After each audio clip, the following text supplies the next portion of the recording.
Radio Network. Social media platforms like Facebook, TikTok, and Twitter say they're taking steps to prevent the spread of misinformation about voting and elections ahead of next month's midterms. Yet a look at some of the most popular platforms show baseless claims about election fraud continue to flourish. More on these stories at townhall.com.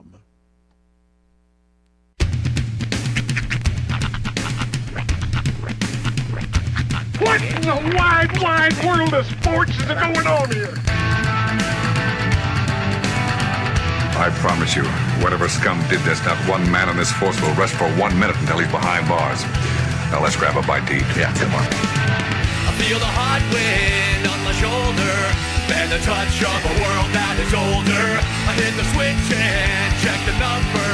I leave it on and then I slumber.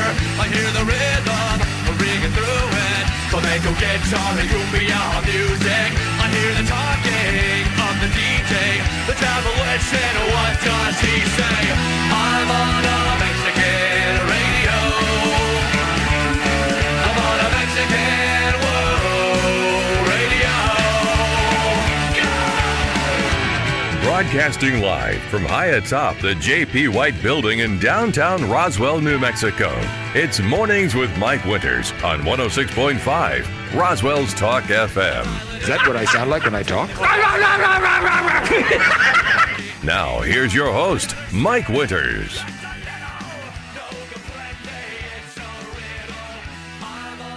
And good morning, one and all. Welcome to Mornings with Mike Winters. I am he. That would be me, Mike Winters. Happy Friday, everybody. Goes down smooth. Yep. Every time. Mm-hmm. Yeah, happy Friday. Yeah, welcome to it. Warm Friday. Supposed to be like 80-something day. Mm-hmm. Finally. You have to shed that after a few hours. Dude, I'm loving this. I've become a hoodie guy. Yeah, I got hoodies. I like them. I don't. That's the thing I didn't. My buddy Misty actually came through with this one, and I've been living in this thing. I'm a team hoodie guy. I'll be busting out my my Tucson hockey team. Give it any day now. Right. Yeah. I saw a hoodie I really want, but I'm afraid I'm gonna get called out by gatekeepers for wearing it. It's a Grateful Dead hoodie. Okay. I'm familiar at all with the Grateful Dead like logos or the Jerry album Bears covers. or? Yeah, the bears. Yeah. It's just really cool and colorful, but it's all black. I really want it, but I know I'm gonna get gate kept. Name 2 songs. We can name 2 Grateful Dead songs. I can name 1. Oh, we can get 2. That's that. Well, it's all right. That's like pretty much all I got. Google one more and you'll be all right. Right. I just hate that. It's like, I like the style of the hoodie and stuff. I'm not a Grateful Dead fan by any stretch of the imagination. To be honest, you probably know more Grateful Dead probably than you realize. do. Yeah. You just don't realize I you don't know more Grateful Dead. Yeah. It's kind of like certain bands. You're like, oh, that's their song? I didn't really. Grateful Dead is one of those. What you do is you start naming off Dead and Company songs and just name John Mayer songs. Because I got that covered. I had room for squares when I was younger, so I got that covered. He's got his Jerry Bears shirt on. Name a song. Your Body's a Wonderland. Now, come on. I did know enough about the Dead to know that John Mayer is currently fronting for him as Dead and Company. So that's got to say something, right? Well, Jerry Garcia hasn't been with us for a while, so it's it'd been be a pretty hard. Mm-hmm. Unless you saw Half Baked. That was his cameo. Resurgence there. But happy Friday. Yes. Got to thank the fine folks at McDonald's because each and every single Friday they provide us with delicious breakfast treats, and I want to thank them for that. Yes. I haven't had a chance to nose to the bag, but I got my Coke Zero, so all is right in my world this morning. Hope you have something sausage biscuit related. I bet there is. I'm gonna take a look here in a second. If I was a betting man, I'm going to bet there is. So swing by any of your McDonald's here in town. They got you covered. Don't forget to download that app. You can utilize that and start earning rewards on your first order through the app. Don't forget you can order through drive-through, curbside pickup, or dine in. Even delivery. Came in real clutch yesterday. Yeah? The app did, because I was heading up to Artesia for my remote over at Smile Expressions. Had no cash on me. Stopped off, grabbed myself a hot and spicy chicken on the app, free of charge. There you go. I got just a plethora of points. There you go. He's a baller. That's right. He should get a hoodie about that. I should. Dollar baller. But big thank you to the fine folks at McDonald's. We greatly appreciate them supporting the show throughout the years here. We do. So we got a busy slate for you for today's show. We're going to replay an interview this hour. Juanita Jennings, Public Affairs Director, joined us for the city of Roswell, talking about Night at the Living Zoo and many, to quote a Commandant Lassard, many different things that happened. You got to dig for that reference, but let me start and give you a Google search when you do it. Tackleberry. That'll get you going. But we'll replay that interview. No spaces. For you. In the 8 o'clock hour, about 8:15, Chavez County Manager Bill Williams will join us, and he'll give us the rundown on what happened at the last county commission meeting, and talk about other things happening in and around Chavez County this morning. And then finally, in the 9 o'clock hour, about 9:15, I believe it'll be Nicole Dean joining us with Los Pasitos, Tobosa Developmental Services. Tomorrow, I love you, tomorrow is Stepping Out. Fourth annual Stepping Out for Children, their early intervention and prevention, basically fun day. They come and they have a bunch of booths, they have a bunch of information, games, prizes, raffles, giveaways, all kind of stuff. And Nicole will give us the skinny here in the 9 o'clock hour on what's going on. It's all be on the courthouse lawn tomorrow, beginning at 10 a.m. They're going to have a raffle, all kinds of good stuff. And by the way, Mike said booths back there. Yeah. It just, for a second, it sounded like a bunch of booze. Oh, booze. A whole lot of booze. Now that's a party. We're getting crunk on the courthouse lawn tomorrow morning. Booths. John Wilkes Booths. That's Yes. Now it's a party.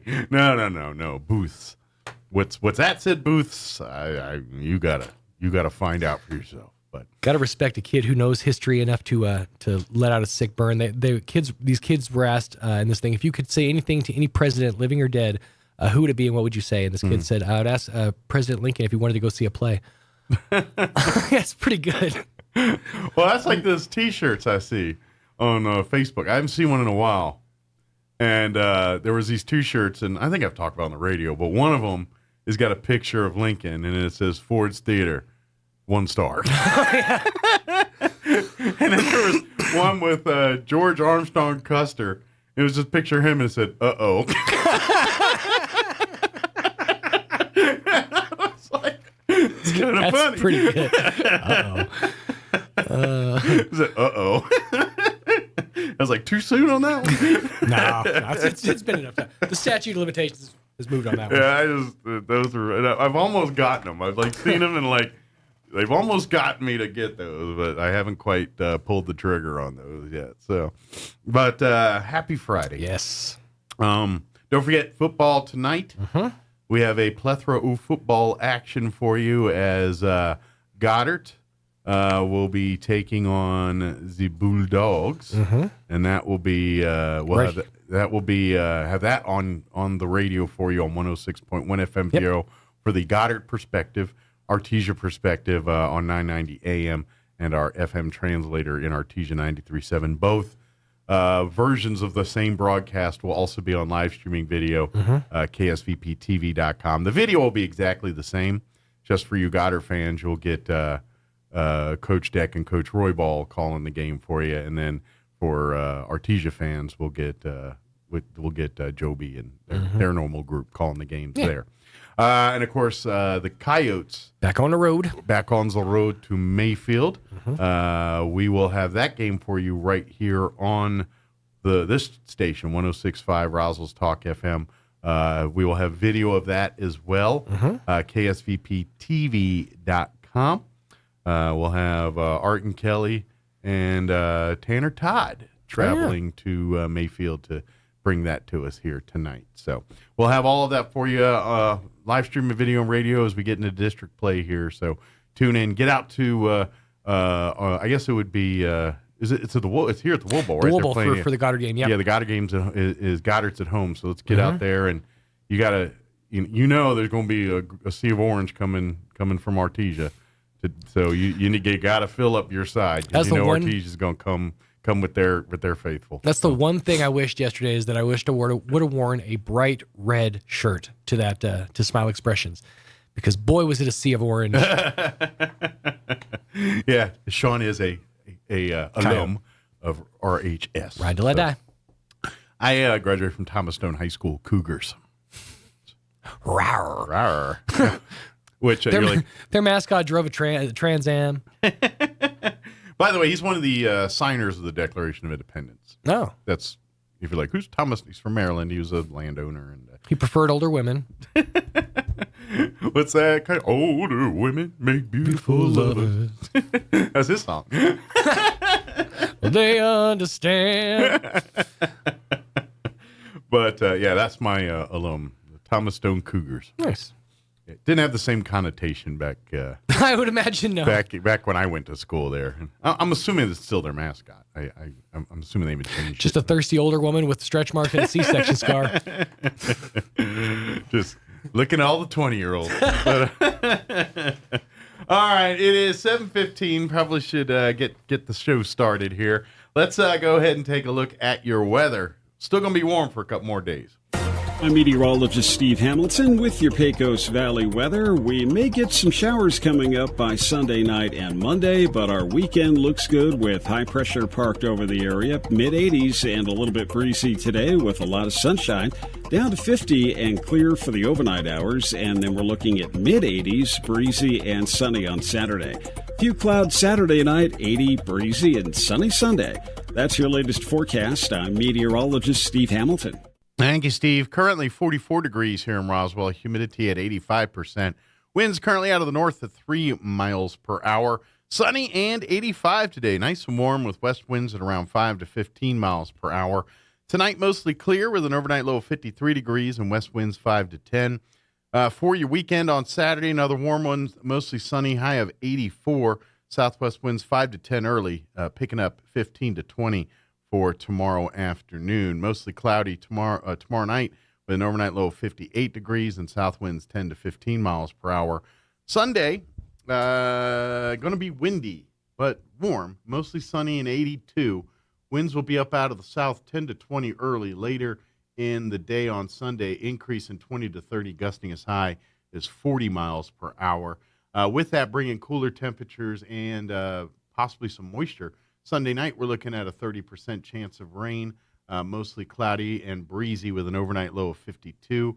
Monday, when you head back to work and school, there's a 30% chance of rain for the afternoon, partly cloudy, high of only 66. We're going to go from 82 on Sunday to 66 on Monday. That wind's bringing in those cooler temps. Also, Monday night, we're looking at a 30% chance of rain, mostly cloudy, overnight low of 42. And then Tuesday even, a 30% chance of showers early, sunny otherwise with a high of 67. And then by midweek next week, it should be back right around 70 for highs there. All right, it is 17 minutes after 7. We're going to take about a 4-minute break. And then on the other side here, we'll play our interview from yesterday with Juanita Jennings, Public Affairs Director for the City of Roswell. Don't go away. You're listening to Mornings with Mike Winters. I'm Michelle Garcia Holmes, and I'm running for United States Congress. As a former policewoman, I put on my Kevlar vest, uniform, gun belt, grabbed my 12-gauge shotgun, jumped into my police car, and hit the city streets to keep you safe. I want to do the same for you in Washington. I'm asking for your vote on November 8th because our families deserve safe cities, a secure border, and lower gas prices. Donate today at GarciaHolmesForCongress.com. Paid for by Michelle Garcia Holmes for Congress. Wakefield Oil Express has the highest quality service in Roswell with a 17-point full-service oil change that includes a full wash and vacuum at their car wash. You won't find a better deal. They also offer full synthetic oil changes, fuel and cabin filter replacements, and will even check your battery. Their tunnel wash isn't afraid of dirty vehicles. They have the best value wash in town with free vacuums. They even offer wash passes that can be used for multiple vehicles. Next time you need your oil changed, go to the fast and efficient Wakefield Oil Express and let them earn your business. 3204 North Main, Roswell. Buying a sewing machine from a big box store or online might seem like a bargain, but in this case, you really do get what you pay for. Just the machine. No lessons, no help with figuring out why it isn't working the way you expect, and no one close to fix it. Buying locally from an authorized retailer may cost a little more, but in the end, it will save you time, money, and aggravation. Come see me, Chris Ann, at So Easy Sewing, 200 East College Boulevard in Roswell, and let me show you why it pays to shop local. So Easy Sewing. You've never had it so easy. Mark Ronchetti talks and talks, a lot. Problem is, he lies and lies a lot, too. The ads about the governor letting killer Chris Beltran out early are flat out untrue. KOB-TV fact-checked Department of Corrections documents, and they called the ads, quote, inaccurate. They found that corrections released Beltran after he completed his sentence because, quote, he served his time. Governor Michelle Lujan Grisham had nothing to do with it. The truth is, Mark Ronchetti is exploiting a tragedy to get himself elected, not to protect us. He would roll back Michelle Lujan Grisham's heavy investment in beefing up our state police and local law enforcement. An independent study by a former state finance department secretary shows that the proposals on Ronchetti's own website would cut public safety, education, and health care by billions of dollars. Mark Ronchetti should never be governor. He'll make us less safe. Paid for by New Mexicans for Michelle. Approved by Michelle Lujan Grisham. Jennifer here from Trustmark Roofing, and I know you've heard me say that you can trust Trustmark, but I want you to know what that looks like in real life. A few years ago, we installed a beautiful new roof for an older woman who was recently widowed. She was an artist, and colors were really important to her. So when she said she didn't like the color of a brand new roof, we took that seriously. She had picked the color and signed off on it, but I just kept thinking, if she's going to walk into her house every day and be disappointed, then we're just going to redo it. So we did. We ripped that beautiful new roof off and replaced it with a slightly different color, and she was thrilled. Yes, it cost us quite a bit of money to make her happy, but I want you to know you can trust Trustmark to make it exactly right every time. If you have any roofing needs, call us at 575-755-ROOF or find us online at trustmarkroofpros.com. Trustmark Roofing, we put people first. It's October, and that means it's time to paint Roswell Honda pink. We partnered up with the Chaves County Cancer Fund to help raise much-needed money, and we are gearing up for another amazing year. Roswell Honda is giving away some great prizes, including 3 Michael Kors designer purses, pretty in pink, of course. Stop by for a free entry or 3 entries with a qualified test drive. And that's not all. With new inventory arriving daily and over 100 quality pre-owned vehicles on the lot, there's never been a better time to get behind the wheel. Here's Joe Salzar to tell you all about it. Don't let vehicle pricing rumors fool you. With Roswell Honda's market-based program tool, we are making it easier than ever to get the best deal in southeastern New Mexico. And with every vehicle sold in the month of October, we will donate $50 to the Chaves County Cancer Fund. Join us Saturday, October 29th from 10 to 1 p.m. We will have a special performance by the Charlie's Angels. Bring cash to support the cause and purchase goods from our many vendors. Help us make it happen for the Chaves County Cancer Fund, and let's paint Roswell Honda pink. Here's a Mornings with Mike Winters fun fact. Men are 6 times more likely to be struck by lightning than women. That's because men are 6 times more likely to wear a tinfoil hat in a thunderstorm. Here's Mike Winters. And good morning. It is 25 minutes after 8 o'clock, and joining us in studio this morning, Juanita Jennings, Public Affairs Director, back with us for the city of Roswell. Good morning. Good morning. How are you today? I'm doing well, thank you. I know it's every time you come in here, it's busy. I always say, oh, it's a busy time, but it really, it is, but it seems really, just between with stuff at the zoo, stuff at the museum, stuff all around town. There's just a whole lot of things happening in our community here. And a lot of non-city stuff, but so much just city directly. I mean, there's enough entertainment to keep you occupied just with the city stuff alone here for the next few weeks. For sure. Yes. And that's on top of churches and civic organizations and everybody else doing their thing, too. Definitely. Lots to do. Yeah. So I guess I'll just kind of let you lead the path here. Where should we start, Where do we want to start? Let's start with the non-Halloween fall festival items. Okay. So let's start with recreation first. Okay. We currently have basketball registration going on now. Okay. Through October 31st. And if you've ever been to the recreation center, they got plenty of room for basketball in there. I literally remember the first time going in there, like the tours and all that, and I was like, I feel like it's acres and acres of basketball courts. You're just like walking, like how many?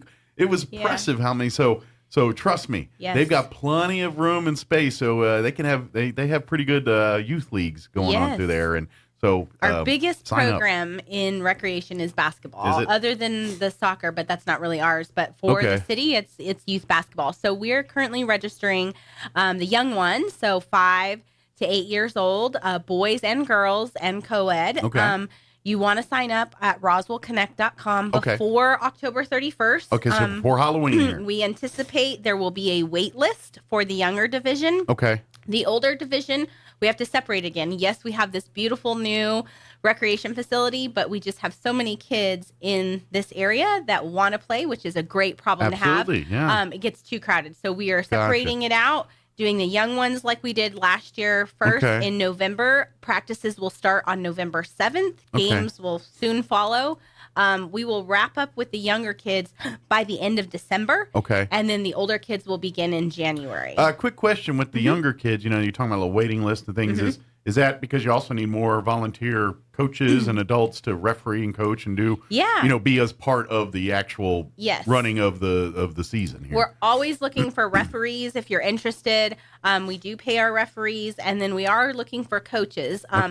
In both of those roles, you do have to go through a background check. Which is natural and normal because you are dealing with kids. And anytime adults deal with kids, there's security checks and making sure everybody's above board there. So it's just standard operating procedure. Absolutely. Just for the safety of our patrons and for the kids that are participating in our program. It's $40 to register. You can register online at roswellconnect.com, or you can go into the recreation center and they can take your credit card there at the And then, facility. of course, if you have any other questions, they'll be able to answer there at the front desk and things like that. But don't forget, Halloween, October 31st is the deadline to register. So maybe while you're thinking about it, get it done today when the kids are home from school, or when you got a free moment later today, and get on to roswellconnect.com. And while you're there, you can check out all the other, if you want to get like a pass to swim, or to as an adult to do work in the gym, or do any of these things, you can find all that information at roswellconnect.com. It is. So speaking of swimming and Halloween, this weekend we will have our pumpkin pool patch. Okay. So October 22nd from 1 o'clock until 3. It's about $11.55 for your first pumpkin. About. And then every pumpkin after that is $1. So if you want to come out, you do have to wear your swimsuit because it's a pool pumpkin patch. So you got to have to get in the pool to pick your pumpkin. It's like bobbing for pumpkins, but life size. Bobbing for apples when you're, is that still a game? And I don't know if that's a game anymore but that was a big Halloween party game, was bobbing for apples. You know what I'm talking about? Yeah, yes. And so this is kind of like a life size version, but with pumpkins. With pumpkins. And then you don't have to bite the pumpkins. You can just get in the water and pick them up. Yeah, pick them up and, paddle your way to the end and carry it out. So. Do pumpkins float? Yeah, I think so. I'm trying to think now. Well, I guess we'll find out. We'll find out on Saturday, right? I imagine. I'm like, did we think this through? No, I think they have a really good They're buoyant. idea. If not, I don't know what we'll do. We'll figure it out. If not, we'll have pumpkin diving classes. There you go.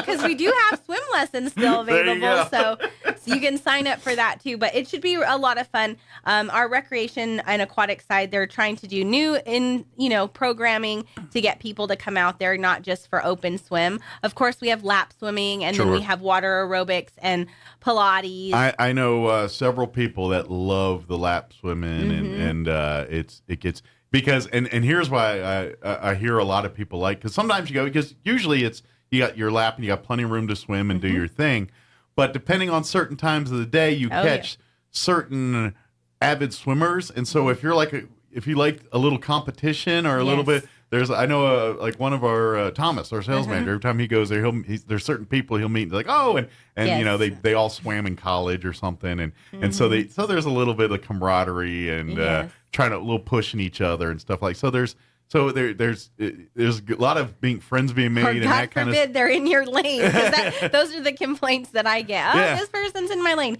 It is the first come first serve, so get there early. But there's like little cliques and people meeting, and so if you're looking for the social side, maybe go out and get a membership to. Maybe if swimming's not your thing, then go work out in one of the weight rooms or one of the many video rooms, or there's hundreds of things to do, for you to do at the recreation center. So. Yeah, definitely. They have a lot of different programming opportunities during the day. So we have a fitness room a lot of people don't know about. Yeah. We have a fitness room. Our membership rates have gone down. So it used to be at like $105. It's now $95 if you're a senior for the whole year. So let's break that up. I mean, that's very inexpensive. Absolutely. And not to mention the variety, because so if you're like, I like old school medicine balls and ropes and all. They got that stuff. Yes, if they you're do. like, no, I want the more high tech, I don't know, whatever the latest elliptical machines and all that. Yeah, Peloton. They got all that. We kind don't of have stuff. Peloton, but we do have the elliptical. We have all of those bikes and then like the video stuff. So if you're like looking for like anything from older school like Jazzercise and Denise Austin stuff to more modern, the Taibo and the more modern workout programs. They've got all those available digitally for you to come and participate in. So that breaks up variety. If you're one of those that likes to do those, but you're tired of doing the same Denise Austin one you've been doing for 20 years. She's a workout guru for younger people. I have no idea who Denise Austin is. I don't know what he's talking about. She was very popular around the time when Richard Simmons took over. Yeah, I do remember that guy. She was slightly more easier on the eyes than Richard Simmons. So wonderful. Guys were more into her probably than Richard. But anyway. Oh my goodness. If you want that variety, if you want to change it up, or if you're if you're thinking, hey, I'd like to try whatever X first time, but you don't want to commit to a whole program, come down and see some of the videos and maybe do some of the workouts, and then you can invest more into it if you find if you're into that. So so that's again just one of those things you can do at the recreation center there. Yeah. And so here's another thing. If you're an adult and you're looking for a date night, so this weekend at the Adult Center, we're having an interactive Clue experience. Okay. So if you played the board game Clue, they will be playing Clue in the facility. It's $9 a person. There are some prizes, but it's just a really fun date night. There'll be refreshments, things like that. So it's like the recreation center, like one big Clue board game or Clue board, and so we're like, okay, instead of the library, we have the pool. Well, it's going to be at the Adult Center. At the Adult Center. At the Adult Center, we do have a library, and we also have the billiards room because our pool players play pool in that room. And we also have the study. Okay. So all we need is Professor Plum, Colonel Mustard, and Miss Scarlet, and what's the other ones? I can't remember. But the rest of the gang. So 6:00 on Saturday night. It's $9 to participate. It'll be a lot of fun. You'll get some refreshments. Again, meet new people. Do something different. Everybody says there's nothing to do in Roswell. My goodness, we have so much for you to participate in. Now is this one like geared for the family, or is this more for adults? 18 plus. 18, so it is adult. It is more. Yes. Not that it's adult themed in nature per se, but it's kids got a lot of stuff to do. If you want something that's fun but maybe not full of kids, this might be your cup of tea. Yes, but we do have some stuff for kids. So sure. Well, that's just it. There's so much to kids, but sometimes there's. And I get it. That's families, and we center everything around kids. But there's sometimes you're like, hey, what's just something for the spouse and I to go check out, or my friend and I to go check out. And this is one of those that's kind of more centric towards spouses and friends and adult interactions and communications and fun. And so you're not talking about bananas and what Blue's Clues was about and all that. Exactly. Well, so they'll have the night of Clue, and then the following weekend they're going to have a Howdy Dowdy dance party. A country western dance. Nice. Again, just in the gym at the Adult Center. Okay. Adults only 18 plus. So if they want to come and have a dance, come and bring your dancing shoes. Costumes are encouraged if they want the to Halloween season. Wear a costume. So. Well, it is like a barn dance or a hoedown. So maybe come in your best ranching, and you come out in your best boots and hats, and even if you don't normally wear them, maybe that's your costume. Maybe it is. Yes. Yeah. And then that Saturday, so that is leading us up into Halloween, right? Yes, so we have a big event at the Spring River Zoo. It is our annual fundraiser called Night of the Living Zoo. We have over 23 sponsors from this wonderful community. So thank you, Roswell, for supporting the zoo and coming out. I know a couple weeks ago they still had a few nonprofit booths available. Is that still the case, or are they all filled? I don't believe so. Okay, I think someone's coming next hour, so yeah. So we'll get that skinny there. I just didn't know if you had heard if there were still openings, or because we're less than 2 weeks out now. We are, so. yeah. So it's going to be a really great time. It's $5 a person.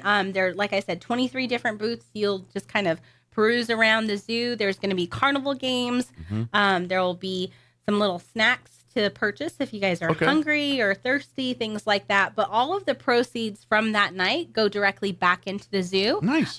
So we just the council just passed our new temporary entrance building until we can build the Leprino farmland. So again, all of those monies go right back into the zoo. We have some new little furry friends that are in quarantine that maybe might make an appearance that night. Oh, good. So they'll be out there. And then we'll have the Ghostbusters carousel. So if you hadn't seen that last year, it's a really phenomenal. It's all Ghostbusters themed. And nice. On that historic carousel they have. On the historic carousel. Yeah. The train is not currently running, but we will have some fun activities in that train area. Okay. And just a really great time. Get your tickets early. We will have a pre-sold line, so you can move through a little bit faster than the on-sale ticket line. Okay. We will also have some additional parking in the park. So we're turning the park into a temporary parking lot. Okay. Because that was one of the challenges last year is, we just had so many people, and we appreciate that. Sure, that's a good problem to have is you're filling the parking because everyone wants to come be a part of your fun. So, yes, yeah. And it'll be for 2 nights. So Friday night and Saturday night, the 28th and the 29th. 5 to 9 p.m. each night. 5 to 9 p.m. And we do close, so gates will end at 8:30 because we want to give you at least 30 minutes to work your way around. Yeah. Probably going to need a little more than 30 minutes, but we're definitely going to cut the doors off at 8:30. Yeah. So obviously, get there when you can, but if rolling take part in the fun. Yeah, you're not going to be able to enjoy much if you're rolling in at 8 o'clock or 8:30, and certainly if you come in at after 8:30, it's like come tomorrow night or but. It's only $5, and so they can go to Roswell Connect to get they can go to Roswell tickets. Connect to get advanced tickets. They can call the zoo. So come by and get them early. I mean, I really encouraging you to get them early. It behoove you, and you're going to save yourself a little headache and little because that way if you just spend 5 minutes and get your tickets early, that's more time you can have. Visiting the different booths and getting your candy. And the carnival games. And, they'll have like the pumpkin bowling. They'll have the little leapfrog stuff. Yeah. So it's not just going to trick-or-treating the different areas. The zoo is being transformed into a very cool experience. There'll be like a little coffin area. A little bit scary for the older kids, but then there'll be like a really fun area like and the exhibits part's open, so you can walk and see all the animals. So the fun part, the animals, and all the people that call the zoo home. So and the most important thing for them, our animals, they will get enrichment opportunities. So they're going to have a little bit of pumpkins and some treats. They can't have candy, so they can't have candy. But kind of like your dog. Yes, don't feed candy to your dog. Yeah. But like Brett, our mountain lion, his candy is a big piece of meat and like a good, red juicy steak. So he'll definitely have some type of treat on both of those nights. And it's so get out and watch them interact, and because I know a lot, depending on the animal and things, a lot of time they'll wrap the gifts and things to give more. It's part to simulate kind of the hunting and some of the instincts that they have when it comes to feeding and that stuff. But it also gives them a little bit of fun and interaction to break in and rip open things. Oh yeah, and do all definitely. That. That's all part of that enrichment. I know I don't have a lot of zoo experience and things, but I watch a TV show every once in a while. But you ever see the show The Zoo on I think Animal Planet or whatever? And it's really cool how they interact and train with and our zoo staff does the same kind of stuff. They do. Because obviously like when they have to administer medical to these animals. So a lot of their training and stuff is to when those moments come. So like say the mountain lion needs to get updated on vaccinations or gets the routine physical exam or whatever. There's a procedure that the staff has to do to get the animal ready for that. So their training incorporates that feeding and things and getting them to be at a certain spot. So, and generally something like a mountain lion, they probably have to tranquilize when they're getting ready to when they do take it to the surgery vet, or do something like that. So but to feed. but it's all process, and so they do, and that's so it's kind of fun and interactive games to the animal, but it's actually them training them to learn. This is when you're here. Yes. This is how we take care of you, and it establishes that relationship where the animals become friendly. Hey, I know her. She always brings me my food. Yep. You know what I mean? And that's kind of, it's all part of that. So it's fun for us to get to watch behind the scenes on some of that. But when you see this interaction stuff, that's what it is. It's for it's fun for us to watch, but it's really for that animals benefit, the animals environment, and trying to get them as close to kind of, what they're used to and what they like. So, it's really neat. I love, I wasn't an animal person, but when the zoo became mine, you learn and grow, and I loved, being able to go back where they feed Brett and watch the keepers, why they, put the food up. They use this long silver, kind of almost like it's like a big toothpick almost. And but it has like the fork on the end where they put the meat. And so they make him, climb up so then they can put the stethoscope to like hear the heartbeat or, to see his breathing pattern. And so that was really neat. They'll have him kind of crawl on the floor, to get the meat or whatever it might be. But again, for the reason of doing health and wellness checks. So really neat, really neat. So come out, support the zoo because all of the money, again, goes directly back into the zoo. So you're going to see some updates to the bear exhibit. So we're the waterfall's now working. They've cleared out that little moat area and just more improvements thanks to a very generous anonymous donor. We appreciate that individual. And well, we appreciate those people supporting the zoo. Oh my gosh, we do. We couldn't do it without them. And that's the one thing. This zoo is, the council decided and voted that the zoo is an important asset to our community. And so we are working really hard to implement the master plan that was created back in 2016. Making some tweaks. We just got the contractor and our NAR to go through and look at the design drawings. We're going through that process of that entrance with the Leprino farmland. And, it takes a little bit of time because we're government, nothing is easy or fast. Yeah, everything's glacial in government work. But we have a really dedicated team to continue to improve that asset, not only for our local community, but for the visitors that are coming here, because that's ultimately one of the goals that we want. We don't want our people spending their money. We want other people's money from out of town. We want it to be a draw. And obviously, we are a mecca for shopping already for many communities in our Southeast, region. And so it's natural to say, hey, while you're here visiting our stores and maybe having lunch, come and spend the night, bring the family, go hang out at the zoo or go to the recreation center, do some of the museum, one of the many museums or several of the many museums we have here in town. That's the idea. It's all here for us and we should enjoy it, embrace it, and come out to events like Night of the Living Zoo and all this to support it so it keeps going. But yeah, you're right. The idea is to say when, we have this Roswell, New Mexico, we're a tourist destination. How long, let's offer them as much as possible to keep them here, maybe more than one night or more than an afternoon. And the things like the zoo are those things that say, all right, well, rather than stay here and we'll stay another day here and then go to Carlsbad afterwards and we'll spend a day here going to the zoo.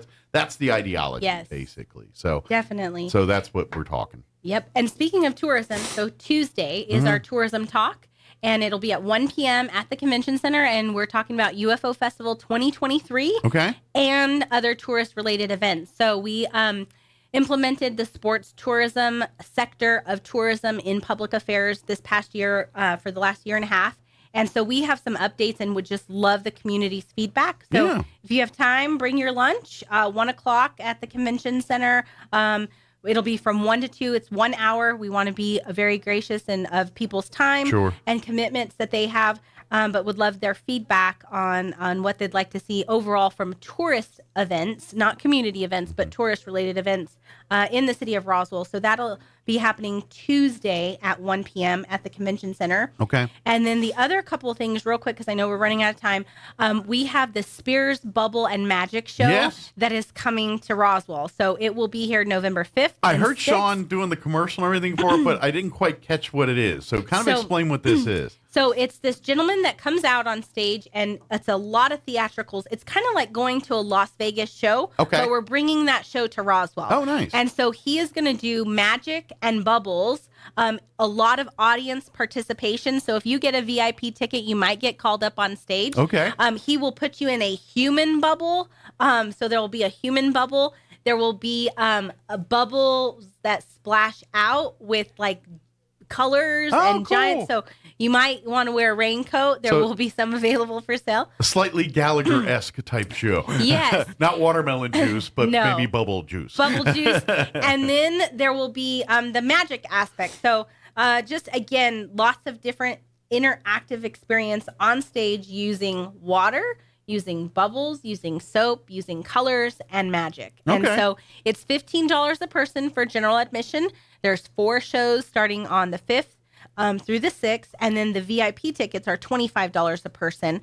You do get a raincoat and a little meet and greet with our presenter. So Nice. Good check deal. that out. Excellent. So please come out to that. That sounds like a Yes. lot of fun. It's And going to be a great show. kids and kids at heart, I think we'll love Yes. that one. And it's Definitely. If you and I love these because these are like, I think, they're fun and entertaining, but they're also kind of lead us down the STEM world on, it's like, see Yes. these cool things with science do with bubbles and stuff like that. And maybe there's a kid or two that might That's the magic part get of into it. science and things. And next thing you know, the kid is now engineer or something because they saw a bubble show. You know what I Yeah. mean? That's what I love about that. Definitely. So, good deal. And you can buy those tickets.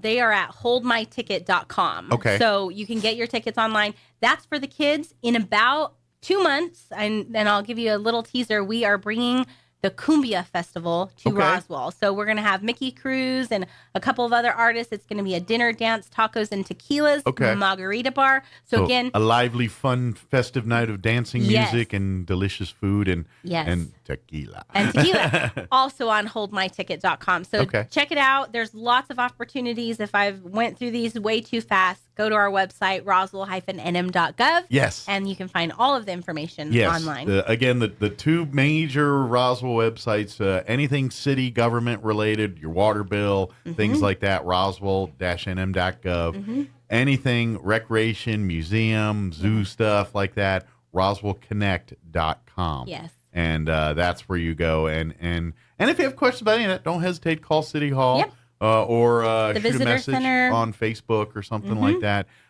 Which, again, I encourage you to like and follow the city government page and the tourism stuff, too. Yes. That way you can stay up to date. And don't forget the app as well. Oh, my gosh. There is the Roswell Connect app that you can download in your Apple Store or Google Android Play, or yeah. wherever you get that stuff. Yes. It is there. And it's a real handy guide to do everything from, see what's going on, specials at certain restaurants and businesses around town, to information about the scooters, to everything in between. It's all right there at that Roswell Connect app there too. Yes, and that app has been so successful for us. It provided a lot of data for our UFO Festival report that we had to do. We love seeing people use it, and we love being able to see where they're from. Yeah. Like it's really great. And so hopefully people are taking advantage of our alien scavenger hunt, our hidden history tours. Yeah. We have a mural tour on there, and we're just keep adding to it. So check it out. Yeah, that app is as much for locals as it is for It is. tourist visitors and things. Yes. So because let's face it, the local merchants and they have inside deals and things that are kind of off the path there, and so now you're kind of an insider on knowing this stuff just by downloading and utilizing that app, and it's a free app. It's free, yeah. Go download it. It's anything. I know every fast food restaurant on the planet has an app now. And we all download those and utilize them. Think of this Roswell Connect as the same kind of thing, just on a bigger scale. Yes. So, yeah. Is there anything we missed? I don't think so. Oh, other than Dia de los Muertos will be at the Roswell Public Library on the 29th. If you've never been to that event, you should at least try it once. It's because I love, it's fun and the kids love it and all that, but they do a great job of presenting the story to give you a true history and understanding of why Dia de los Muertos is what it is, why it's celebrated, how it's celebrated, what the tradition, separate the traditions and what's real from what's just perceived and sugar skulls and candies. And like, that's all I know about it. It's like, there's so much more than that to it. So come to the event. It's a free event at the library. They do the story of La Llorona, I think is. La Llorona. I think I might be butchering that. I apologize. I'm trying not to, but it's a really interesting thing, and that's on the 20 on the 29th at 10:30. Yeah, from 10:30 to 1. So go do that. Yeah, and then it's come and go too. So if you can't be there quite at 10:30, but again, don't show up at 12:30. Yeah, try to get there by 11:30 at the latest. So definitely. Good deal. And call the library or like and follow the Roswell Public Library's Facebook or Instagram page. Yep. You can get stay up to date on what they've got going on too. Yeah. So good deal. Well, I'll let you go. That's everything. Handle your next meeting or next event you got to take care of, because I'm sure the list is long and distinguished that you got to do today. So it is. Well, is it Friday yet? No, I'm just but anything else we can do, let me know, and we'll see you here in next time. Okay. And appreciate the update. Everybody. Yeah. Thank you for having me. Anytime. Don't work too hard. It is 8:52. Let us. Now for a Pecos Valley news update. I'm Jared Cirillo. On Thursday, the Roswell City Council heard discussion on the Air Center marketing contract and a request for $21,000 to finance the purchase of a new combination dump truck snowplow. It was the first discussions about the Air Center since the October 4th resignations of director and deputy director. The search to fill those jobs is still underway. One of the biggest issues, according to Airport Advisory Commission Chairman Bud Kunkel, is that the city is losing income by not entering into lease agreements for some of the buildings just because potential occupants aren't in the aviation business. Also in Roswell, another drug take-back day is coming up October 29th from 10 a.m. to 2 p.m. in the lobby of the RPD station. The public can bring in unwanted and unused prescription medications, no questions asked. Vape devices will also be accepted at the event, as long as the batteries have been removed. Liquids and needles will not be accepted. You're up to date. I'm Jared Cirillo reporting. Today, a Tesla safety update. I'm Kim Commando, brought to you by LinkedIn Jobs. Post a job for free and find qualified candidates quickly at linkedin.com/Kim. Tesla now has over 800,000 cars operating on our highways. And during the past 4 months, that's mid-May through mid-September, there have been 10 deaths in accidents while the Tesla was using its autopilot system. That's more than 2 deaths per month. 4 deaths involved motorcycles, and motorcycle Tesla crashes are increasing and raising the question, does the autopilot have problems recognizing the motorcycles? The National Highway Traffic Safety Administration has been investigating Tesla's autopilot since August of last year, after a string of crashes going back to 2018. The most memorable was a Tesla colliding with emergency vehicles parked along roadways with all their lights flashing. We won't call the autopilot inherently dangerous yet, but for now, as a Tesla owner, I don't trust it and I won't use it. Be sure to try my new fun daily podcast for more tech smarts called Kim Commando today. If you've thought about protecting your home with security, but have been waiting for the right time, listen up. Right now, my listeners can get 40% off SimpliSafe's award-winning home security system. I use and trust SimpliSafe to protect my own home and family. Because at SimpliSafe, your safety is the only thing that matters. When a threat is detected, SimpliSafe's monitoring professionals promptly contact you and dispatch first responders to your home, even if you're away or unable to respond. 24/7 professional monitoring costs under $1 per day. That's less than half the cost of ADT's traditional professionally installed plans. SimpliSafe blankets your home in protection with advanced sensors for every room, window, and door. Don't miss this chance to save big. Protect your home with the best. Get 40% off your order when you visit simplysafekim.com today. Customize the perfect system for your home in just a few minutes. That's simplysafekim.com. There's no safe like SimpliSafe. I'm meteorologist Steve Hamilton with your Pecos Valley weather. We may get some showers coming up by Sunday night and Monday, but our weekend looks good with high pressure parked over the area. Mid-80s and a little bit breezy today with a lot of sunshine. Down to 50 and clear for the overnight hours. And then we're looking at mid-80s, breezy and sunny on Saturday. Few clouds Saturday night, 80, breezy and sunny Sunday. That's your latest forecast. I'm meteorologist Steve Hamilton. It's time for the Chavez County Sports Report. It's a big one. Tonight, the Goddard Rockets football team hosting Artesia. Both teams are 6-2 overall, 1-0 in district play. That starts at 7 o'clock at the Wool Bowl.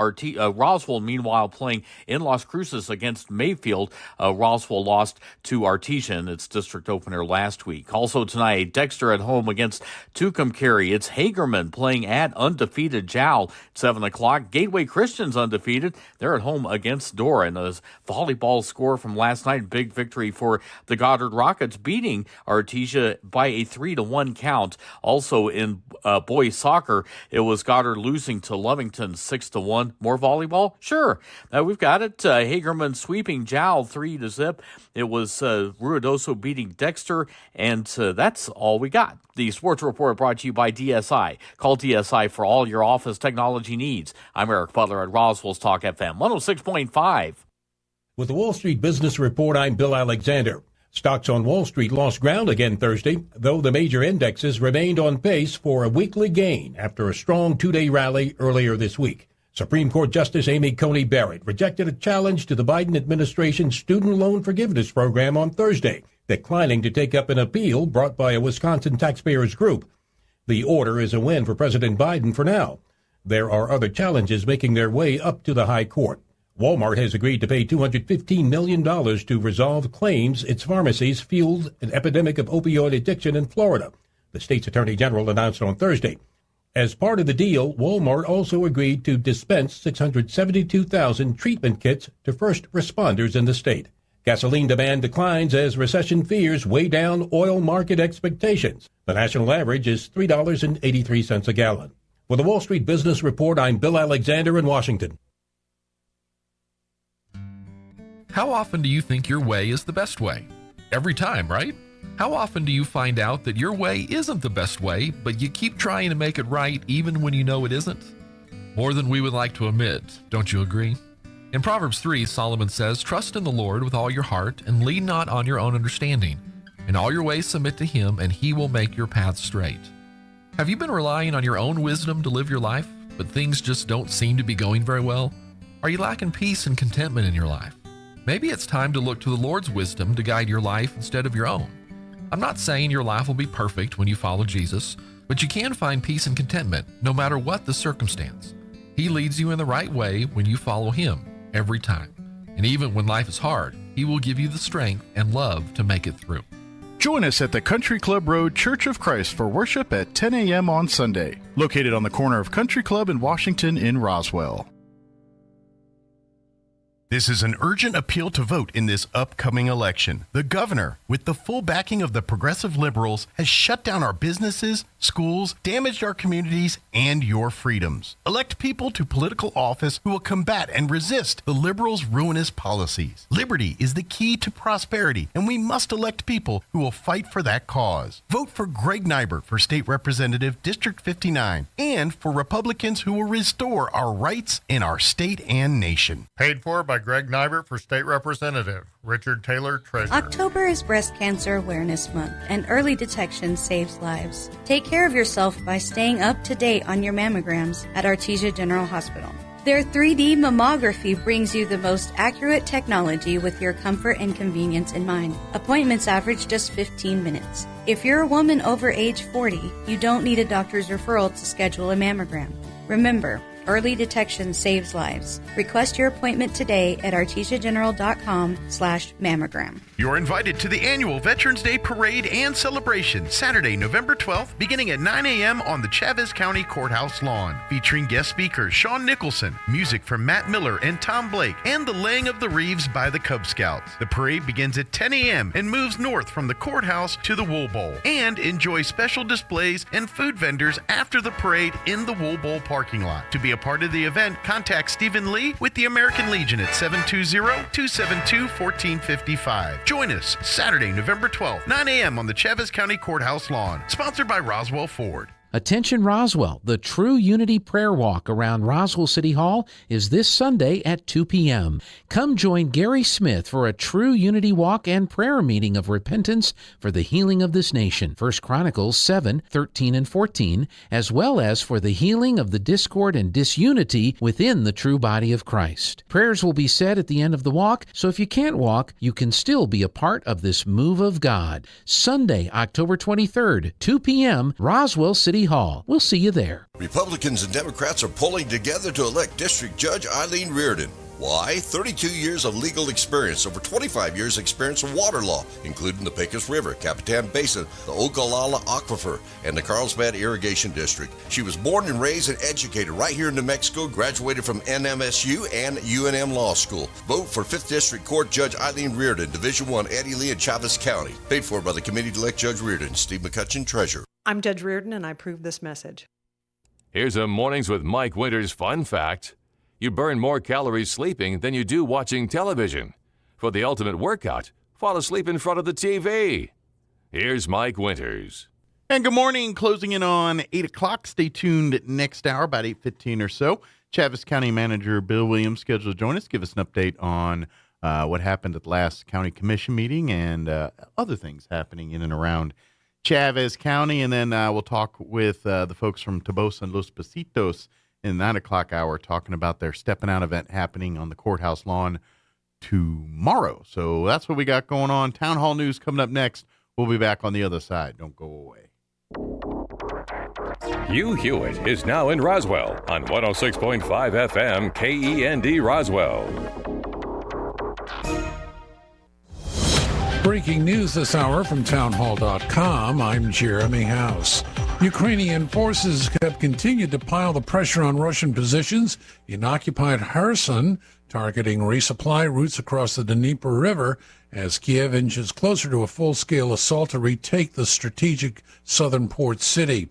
The general carrying out President Vladimir Putin's new military strategy in Ukraine has a reputation for brutality. Bold and fierce-looking, General Sergei Surovikin was put in charge of Russian forces in Ukraine on October 8 after what has so far been a faltering invasion that's seen a number of chaotic retreats. Observers report in Syria he'd overseen the destruction of entire cities to flush out rebel resistance. Surovikin had also played a role in the deaths of 3 protesters in Moscow during the failed coup against Mikhail Gorbachev in 1991 that hastened the demise of the Soviet Union.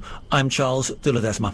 As China's ruling Communist Party holds a Congress this week, many Beijing residents are focused on an issue not on the formal agenda. Will the end of the meeting bring an easing of China's at times draconian zero-COVID policies that are disrupting lives and the economy? Policy analyst Andy Chen with Trivium China says China is unlikely to relax control. All the conditions that have forced the government to put zero COVID in place hasn't really changed. And there's also a very important factor. That's because Xi Jinping has tied the zero COVID policy to party legitimacy. Republican volunteers are knocking on doors in Georgia, trying to persuade reluctant conservatives and supporters of Donald Trump to register to vote in next month's midterm elections. On Wall Street, the Dow's ahead 359 points. More on these stories at townhall.com. First, we decide where we want to go.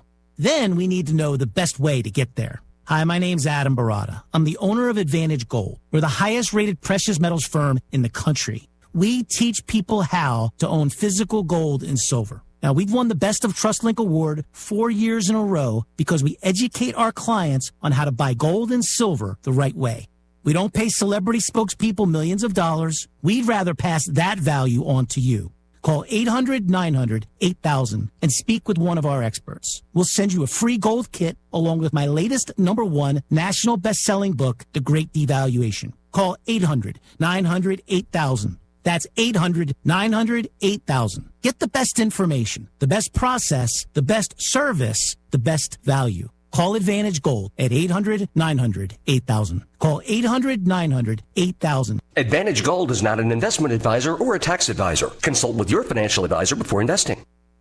Americans are paying for drag shows. More than 20,000 American tax dollars are being sent to a so-called cultural center in Ecuador by the U.S. Department of State. The money is funding drag theatrical performances. According to Fox News, the nonprofit CEN was paid $20,600 to, quote, promote diversity and inclusion that will include 3 workshops, 12 drag theater performances, or drag shows, and a 2-minute documentary, end quote. Tasha Stevens reporting. Elon Musk plans to lay off most of Twitter's workforce if and when he becomes owner of the social media company. The Washington Post reports Musk told prospective investors in his Twitter purchase that he planned to cut nearly 75% of San Francisco-based Twitter's employee base of 7,500 workers. News and analysis at townhall.com. Railroads have rejected union sick time demands. The railroads rejected one union's request to add 7 days of paid sick time on top of the 24% raises and $5,000 in bonuses they received in the first 5-year deal. 6 of the 12 railroad unions that represent 115,000 workers nationwide have approved their tentative agreements with the railroads so far, but all of them have to ratify their contracts to avoid a strike. Such a strike would be devastating to the economy. Railroad workers did temporarily receive paid sick leave during the pandemic for COVID-related absences, but railroads rescinded those policies once vaccines became widely available. I'm Lisa Dwyer. American Express profits rose a modest 3% in the third quarter, despite a significant rise in spending by card members. Revenue surged 24% to $13.56 billion. More on these stories at townhall.com.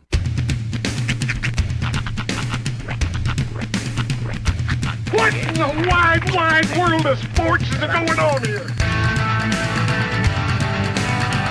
I promise you, whatever scum did this, not one man on this force will rest for 1 minute until he's behind bars. Now let's grab a bite to eat. Yeah, come on. I feel the hot wind on my shoulder and the touch of a world that is older. I hit the switch and check the number. I leave it on and then I slumber. I hear the rhythm ringing through it. Flamenco guitar and cumbia music. I hear the talking of the DJ. The devil listen, what does he say? I'm on a Mexican radio. I'm on a Mexican radio. Broadcasting live from high atop the J.P. White Building in downtown Roswell, New Mexico.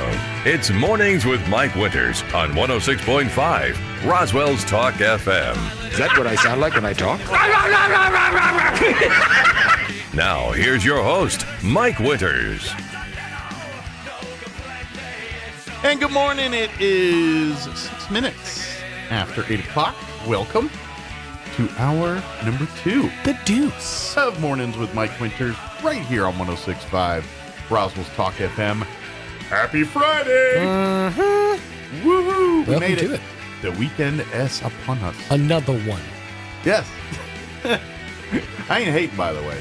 That guy made a lot of money just off going another one. I want to hate. Yeah. I want to hate so bad. But yeah, he really has. I mean, that's the golden parachute. You gotta admit that's pretty good when you make a bunch of money with nothing, and then you pretty much do what you want. Best music, are ya? Yeah. So, give him props. But anyway, happy Friday. Happy McDonald's Friday. Yes. They are, that's what makes Friday Friday's awesome because it's always, it's Friday and you got weekends to look forward to. But then you wake up going, hey, I got Egg McMuffins and stuff waiting on me. It's going to be a good day, Bob. And we're very happy because McDonald's hooks us up each and every Friday. Roswell, I have a simple request. I'm not going to be in a position where I'm going to be able to acquire 2 Boo Buckets before next Tuesday. Okay. I'm going to need you collectively as a community to just settle down for a few days and not do the thing that we always do and buy everything up right at the first second so that there's none available at the end. I'm going to need you to chill for just a minute. You're asking a big ask. I have to get my kids these buckets. I Yeah. have to. When do they become available? They're available now. Oh, are they? Well, not now because it's breakfast, but yeah, with you can purchase your Happy Meals with the Boo buckets. Okay. I believe that's actually the prize. That it's is the Boo bucket. Yeah. Okay. Well, we'll be on the lookout. I'm on said lookout indeed. Do you have particular Boo buckets you're wanting in particular? Not necessarily, certain other one? than the fact that my son is a pumpkin for Halloween. He's going to be a pumpkin this Halloween, so getting the pumpkin one would be the best, I think. Because there's 3 or 4 different ones? There's 4. The witch, it's the witch, the pumpkin, the jack-o'-lantern, the ghost, and Frankenstein, I believe. Uh-huh. I don't know. Kind of a Frankenstein one would be kind of cool. That would be pretty cool with the green. Yeah. But anyway, put it on your head and pretend you're the Hulk. Look, I'm the low-budget Hulk. I'm the Ang Lee Hulk. Why is your head upside down? That's where the hole Director's choice. It's an artistic choice. They made a decision. I don't agree with it. It's Hulk Pollard. It's like a Jackson Pollock Hulk. That's right. Or yeah. Anyway. Point is, they're there. Yes. And the other point is, don't go crazy. And thank you to McDonald's. Yes. For hooking us up each and every Friday. Don't forget, download that app. Maybe for lunch today. See if the Happy Meals are there and you can get one and save it for the kids for Halloween. Yeah. Not the meal. Eat the meal.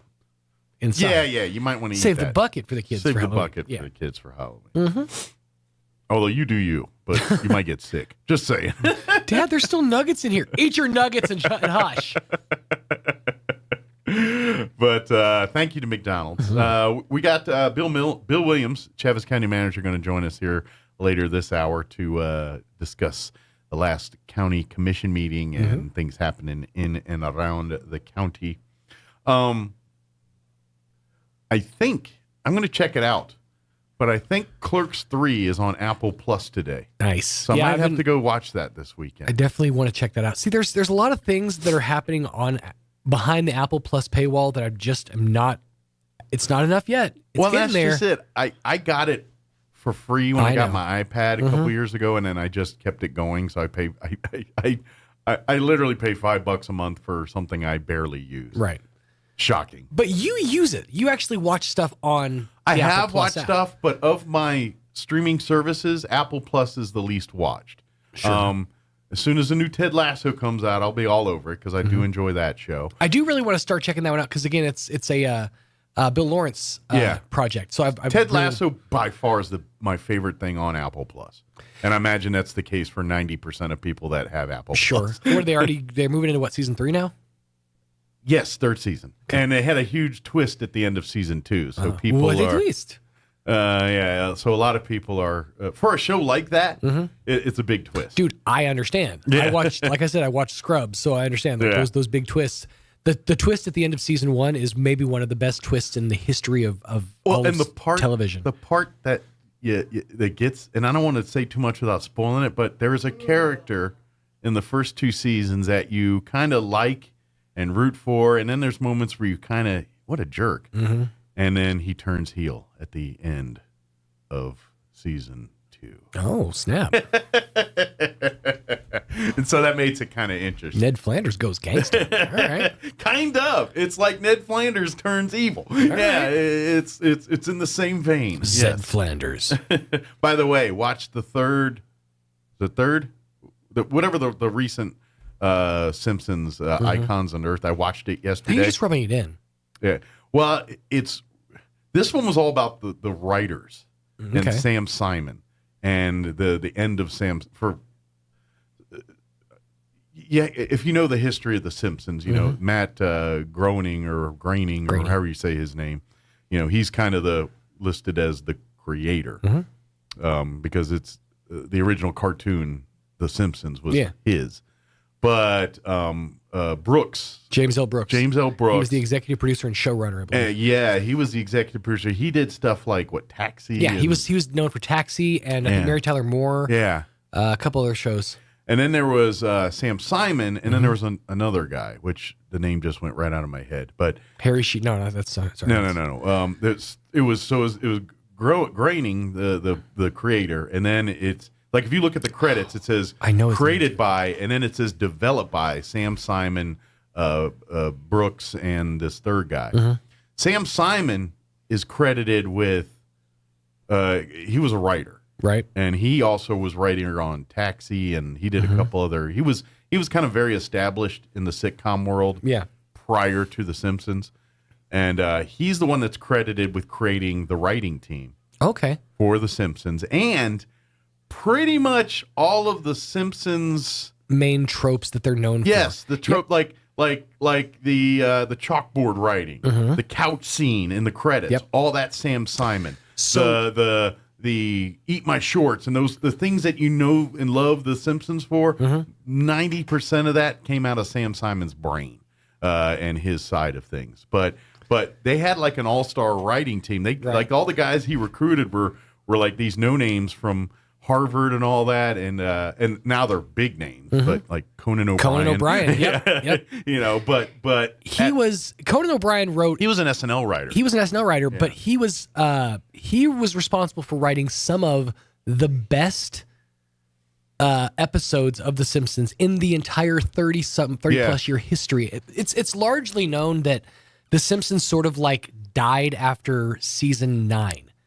Okay. Most people point to the episode The Principal and the Pauper as being the worst episode, the one where The Simpsons just turned all of a sudden, and it just became terrible.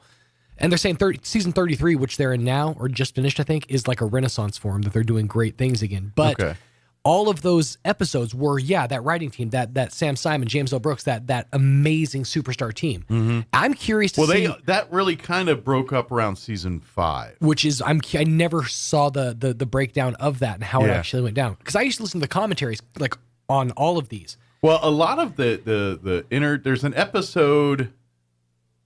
Let me get this right here, because as I was watching it yesterday, there's an episode with Homer Simpson creating a drink. The Flaming Moe. Yeah. A lot of people say that was Sam Simon's I'm blowing up the world and I'll see you later. Okay. In the metaphor, he's Homer. He's and Groening is they took his drink and made something Moe. Huge. Gotcha. Yes. Wow. Yeah. See, I did not know that. That's one of the most iconic episodes too. Yeah. That's what they're saying is kind of Sam Simon's swan song. Watch this show, man. Swan song right now. Yeah. This sounds like my candy. And next week they're going to go into the animators mess, because they were saying, you think the stuff going on the writing is crazy. Wait till we talk about what was going on at the animation, because they had. And this is where The Simpsons is such a unique, and that's why I like this series, because they were really breaking genres. They were taking basically the rules of drawing cartoons and writing cartoons and applying TV sitcom rules to those cartoons. So it was two worlds meshing together, and so the writers had to learn to write so they could animate it. The animators had to animate differently, because they animated like Looney Tunes and Mighty Mouse and all that. What's crazy is, in them doing that, they set a standard that is still to this day exercised and viewed. If you look at like Family Guy, if you look at King of the Hill, it all starts with that establishing house shot, and then the internal. It's shot just like a sitcom now. And The Simpsons are the ones, and that animation style is the style that set that up. Yeah, exactly. And so they do. That's fascinating. But and so they get and to be honest, the animation company was kind of a small time animation company. They were Gracie Films. Yeah. They what's it's the guy from. They had a gentleman from, I think, Budapest or something, and his wife. That they were the combo of the company. Oh, Klasky Csupo. Yes. So Klasky Csupo is actually, they became better known after they worked on The Simpsons for being the creators of Rugrats and a lot of those cartoons in that style. So that's them. Well, they're the ones that kind of were they're the originator animators. Which meeting? 28. Oh, okay. We get to talk. Commissioner's gonna come in. County Commission's meeting on the 27th. I must have missed that. So we'll we'll work him in next week. We'll bore you for the rest of this hour with this nonsense. So, you know what? I'll replay an interview here in a bit. I got a 15-minute one with, you know what? We're going to do the Chaves County Extension Office interview in a little bit. How about that, Roy? I hope he's listening. But anyway, so get back to the Simpsons thing. Yeah. It's so I'm very curious to see because apparently, because they were a small company that had like 2-3 writers and you know they got the gig for the Simpsons and the Tracy Ullman show, and, right? And then of course they were hired for season 1, and I guess I don't know how long they go if they go through the whole run with Simpsons. I guess I'll learn next week, but they had to grow quick. Because they went from something where they were just doing these little shorts on to creating a whole season, and it went from like 3 animators to like a whole team, of these animators, and like in radio, you know how there's a disconnect between sales and programming. Sales are like sales of this.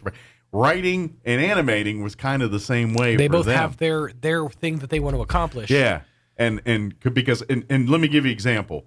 In the writer's brain, the writer's like, this is an animated series. We're not limited in our writing to, we got to make sure they're all the scenes are at a kitchen table in the house. They're like, no, we could put the Simpsons in Paris. We could put the Simpsons in a cave. Right. We could put the Simpsons anywhere we want to. And so they write that way, like, we're going to make the setting in France. And the animator's like, wait a minute, you just can't bust out, that's a lot of work for us to just create France all of a sudden. Right. Now we have to draw on that stuff.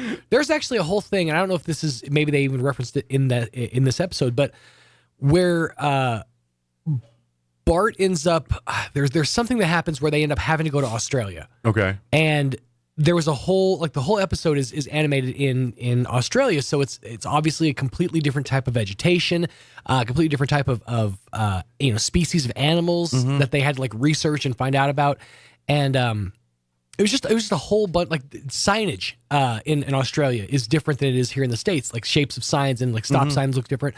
So they had to like do all this research. And this is, bear in mind, before the internet. So they had to like get into books and like do all this like encyclopedic research on what it looks like there, or probably watch Crocodile Dundee like 16 times.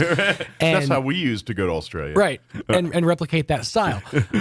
When I was a teenager, 14, and we were going to the Australia as a Boy Scouts, and we had little shakedown things, I swear to God, it's kind of a fun thing, but one of our training that night after camp and all that, we're like, all right, we're going to watch Crocodile Dundee and pick up Australian culture and references. And I swear we use that. There's one of my favorite jokes in the history of all of The Simpsons is in that joke. And that's a basically Paul Hogan-esque character walks up to Bart and Lisa sitting at a table and goes, "That's not a knife. This is a knife." That's a knife. And he's holding a spoon. And he goes, "That's a spoon." He goes, "All right, I see you've played knifey spoony before." That's one of my favorite lines in the entirety of The Simpsons. I see you've played knifey spoony before. But yeah, it's an interesting show. I like it, and I am a mark for behind the scenes of things. I love all that. But yeah, the Simpsons get good with the writing. Talking about the different.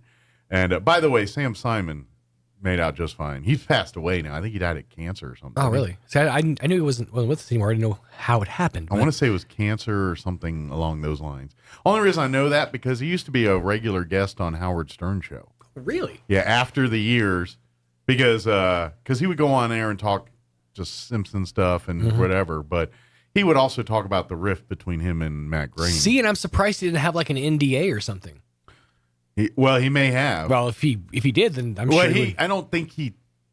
You know what I mean? Like he hinted at stuff. Gotcha. And danced around it. Okay. Yeah. He was, but he made out just fine because he probably ended up one of the richest of all of the group because he got a piece of the merchandising. He got a piece of, and if anybody knows Simpsons merchandising in the 90s, it was probably surpassing or on par with Star Wars. Was it Robert Siegel?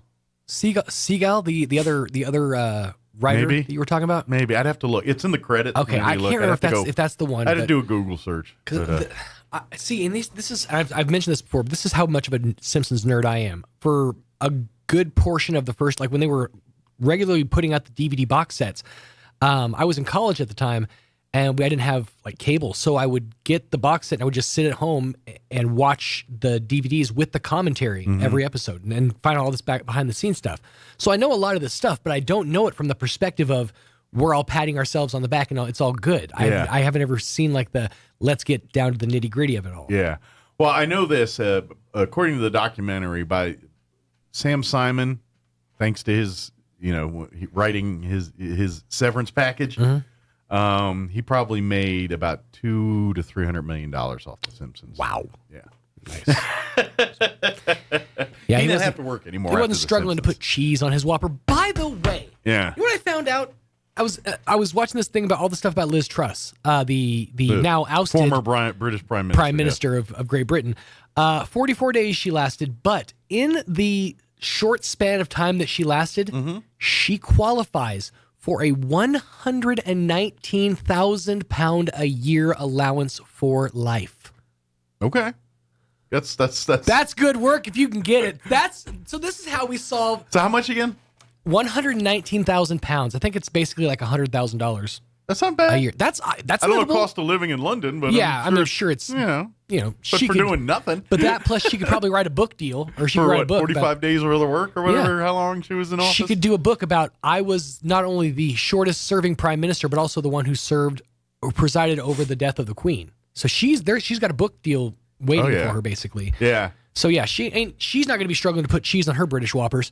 Yeah, man. But anyway, and to be honest, I don't follow British politics as close. So I don't know the full reasons why she resigned and all that. I haven't followed that close. And I just saw the story and I got outraged. I got enough problems following our own problems. But yeah, sometimes I like to escape to other people's problems. Yeah, right. It's Naughty by Nature was talking about it back in the 90s. You down with OPP? you know me. Other people's problems. So much easier to deal with than my own. Hey, they should get that Harry Saville guy. No,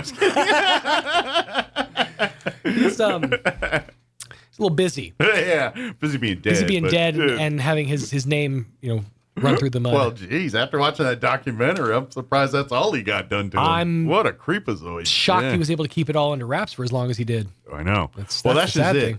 That's just it. That man is a case study in if you hit a certain status, people will turn the other way with you doing stuff. Because I'm going to guess there was a bazillion signs that dude was a creepo and doing stuff. People just chalked it up to, he's famous and celebrity, and that's how he is, kind of. Yeah. Kind of like guys that just go constantly kissing people on the back of their necks for no reason. That's a red flag. I don't care what you say. Let's go, Brandon. All right, it's 8:25. We early in the week we had the folks from the Chaves County Extension Office join us for about 15-20 minutes. So we're gonna play that interview. We'll get Bill back in here on the 20 later in the week. I did not realize or remember that we had moved it, so that's my fault. Let's do this. Let's go ahead and get you up to date on the weather. I'm meteorologist Steve Hamilton with your Pecos Valley weather. We may get some showers coming up by Sunday night and Monday, but our weekend looks good with high pressure parked over the area. Mid-80s and a little bit breezy today with a lot of sunshine. Down to 50 and clear for the overnight hours. And then we're looking at mid-80s, breezy and sunny on Saturday. Few clouds Saturday night, 80, breezy and sunny Sunday. That's your latest forecast. I'm meteorologist Steve Hamilton. Thank you, Steve. Currently 47 degrees here in Roswell. Humidity is at 83%. Winds out of the north at 3 miles per hour. For today, sunny skies, high of 85. Pretty nice, warm. Winds out of the west, 5 to 15 miles per hour. Mostly clear tonight. Looking at an overnight low of 53 degrees with west winds 5 to 10. Mostly sunny for your Saturday. Another warm day, high of 84 tomorrow. A little breezy for the afternoon, not as breezy as Sunday, but a little breezy. Southwest winds 5 to 10 in the morning, 15 to 20 for tomorrow afternoon. Mostly cloudy tomorrow night with an overnight low of 58 degrees and south winds 10 to 15 miles per hour. Sunday, we'll stay in the 80s, but the wind's going to be picking up. Mostly sunny and 82, but winds will be out of the south early, 10 to 20 miles per hour, increasing later in the afternoon on Sunday to 20 to 30, gusting as high as 40 miles per hour. That wind will bring in some rain chances and cooler temps, too. Sunday night, we're looking at a 30% chance of showers, breezy and mostly cloudy with an overnight low of 52. Monday, when you head back to school and work, you'll wake up with a 30% chance at some afternoon showers and thunderstorms, otherwise partly cloudy and a high of only 66. So we'll go from 82 on Sunday to a high of 66 on Monday. So, yes, cooler. And then 30% chance of rain Monday night with mostly cloudy and 42. About Tuesday, we got a slight chance of rain. By midweek, we'll be back around 70, according to what they're saying right now. All right, it is 8:28. We're going to take about a 5-minute break here, and then we'll play our interview we had on Tuesday with the folks from the Chaves County Extension Office. That's coming up on the other side. Don't go away. You're listening to Mornings with Mike Winters. Jennifer from Trustmark Roofing here, and I can tell you it's not always easy being a female in a male-dominated business like roofing. I remember one time I was at a meeting to bid on the roof for a local college, and it was me and 13 men. Well, I won that bid, and I'd like to win your business too. My dad was a contractor, and I've been around building and roofing my whole life. I'm licensed and bonded, and I've forgotten more about roofing than most roofers ever knew in the first place. But what really sets Trustmark apart is an obsessive attention to detail that ensures that everything goes smoothly the first time. I promise we will treat you right with respect, and we will make you happy. So yeah, it might be a bit odd for a woman to own a roofing company, but give us a try. Let us give you an estimate for your roof. I think you'll be glad you called. For all your roofing needs, call us at 575-755-ROOF or find us online at TrustmarkRoofPros.com. Trustmark Roofing, we put people first. I'm Mitch Kurkowskis, Vice President of Strata Production Company, a local oil and gas business in Roswell. We must have representatives like Greg Nybert who know the economic drivers of this community and New Mexico. Greg has pushed back on efforts by liberal Democrats who are against oil and gas. With over 39 years' experience, Greg Nybert knows the jobs local oil and gas companies create, the opportunities we provide, and the prosperity we bring to our communities. Oil and gas accounts for over 40% of the state budget and has allowed our state to provide raises to educators and state police, and the rebate checks you received. Please vote for Greg Nybert for State Representative, District 59, to keep a strong conservative voice in our legislature. I'm Greg Nybert, and I ask you to please vote for me for House District 59. Voting begins on October 11th, and Election Day is November 8th. Paid for by Greg Nybert for State Representative. Richard Taylor, Treasurer. Time is running out this chili season. With just a few weeks left, you've got to get to Graves Farm and Garden. Great healthy green chili from mild to extra hot, by the bushel or half bushel and roasted on site. But that's not all. They've also got 1, 2, and 3 foot ristras, dried red chili, and of course, onions, squash, zucchini, cantaloupes, honeydew melons, cucumbers, and even locally grown apples for cooking and eating. Plus firewood, alfalfa, and more. Just 7.5 miles south of Roswell on the Old Dexter Highway. Follow the signs to Graves Farm and Garden, where locally owned means locally grown. If you need a Kubota that works and plays hard, stop looking. You'll find everything you need at Amigo Machinery. When it comes to tough Kubota tractors, mowers, construction equipment, and utility vehicles, all with low-rate financing, Amigo Machinery is your one-stop shop. We are passionately committed to providing our customers with the highest quality products, most innovative solutions, and services delivered with integrity and professionalism. Stop by Amigo Machinery in Roswell or see us online at amigo-machinery.com. Martine's Capital Cafe in Roswell offers authentic and highly rated New Mexico food. Explore their amazing menu featuring huevos rancheros or asado with eggs or their green chili stew. And you can't forget their award-winning green chili cheeseburger, all made from scratch using their finest and freshest ingredients. Open for carryout with curbside delivery or limited dine-in. Just call ahead 624-2111. Martine's Capital Cafe, always pleasing the most refined palate. Open Open Monday through Saturday from 6 a.m. to 8:30 p.m. at 110 West 4th in Roswell. Now through October 31st, all new customers who sign up for Plateau True Fiber Internet will receive their first 3 months of internet for free. With Plateau True Fiber, you have no data caps, no hidden fees, and symmetrical upload and download internet speed. And right now, when new customers use offer code RSWTRA and visit in-store or call 877-752-8328, you will get your first 3 months of Plateau True Fiber Internet for free. That's up to $240 in savings. Plateau True Fiber. Tried, true, trusted. Offer is redeemable only for new Roswell customers in Plateau Fiber eligible zones. Must sign up for Get ready to experience a whole new world of fire, magic, and bubbles.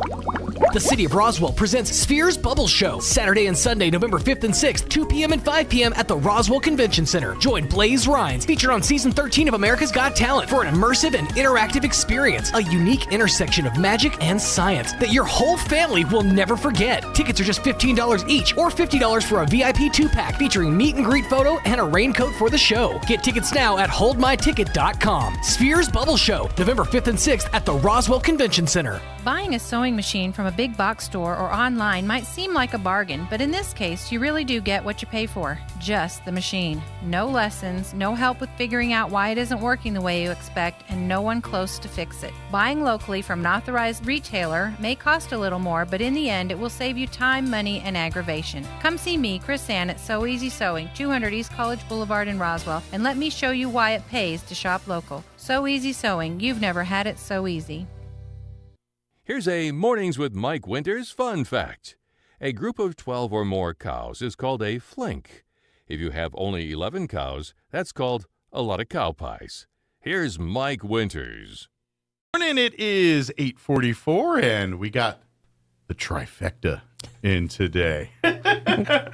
Tamara, Drew, and Andrew from the Chavez County Extension Office this morning. Morning, ladies and gentlemen. How's everybody doing today? Good morning. Good morning. Good. So, you look a little happy. You look chipper. Yeah. Feeling I think good. that's Had 'cause coffee. Fair Had is coffee. over. Fair week's Oh, done. well, that too. And you guys are done. You've fared well. And I'm thinking, so did you all get a little bit of a break after the fair, or was it back to the grind with the other stuff that you guys do? Just back to the grind. Yeah. Yeah. Back to the grind. Back to the grind of long everything. list of phone calls I needed to make from missing them while at the fair. But playing catch up. Yeah, the stuff playing you catch up. Didn't That's get it. done because you Yeah. were busy out fairing. So Yep.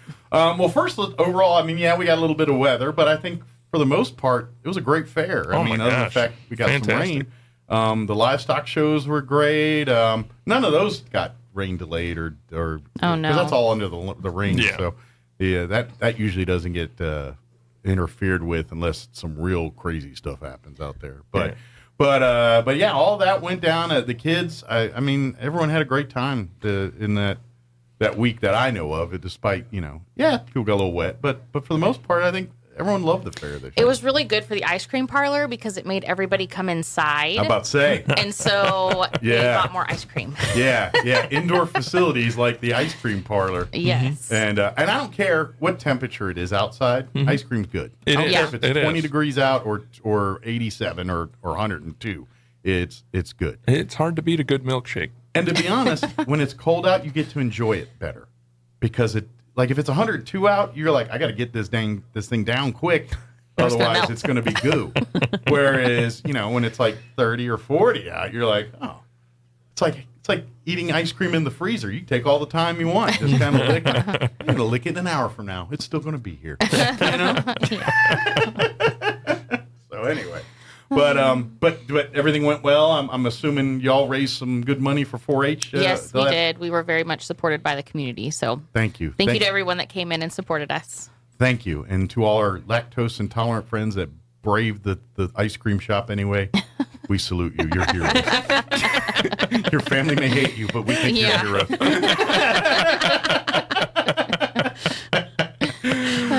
Well, very good. So I imagine now, I know where you're moving. Your gears are shifting here to the holidays and getting all of that going right now. Right? We do. We have a lot going on. So our first session of in-person kitchen creations for the fall started yesterday.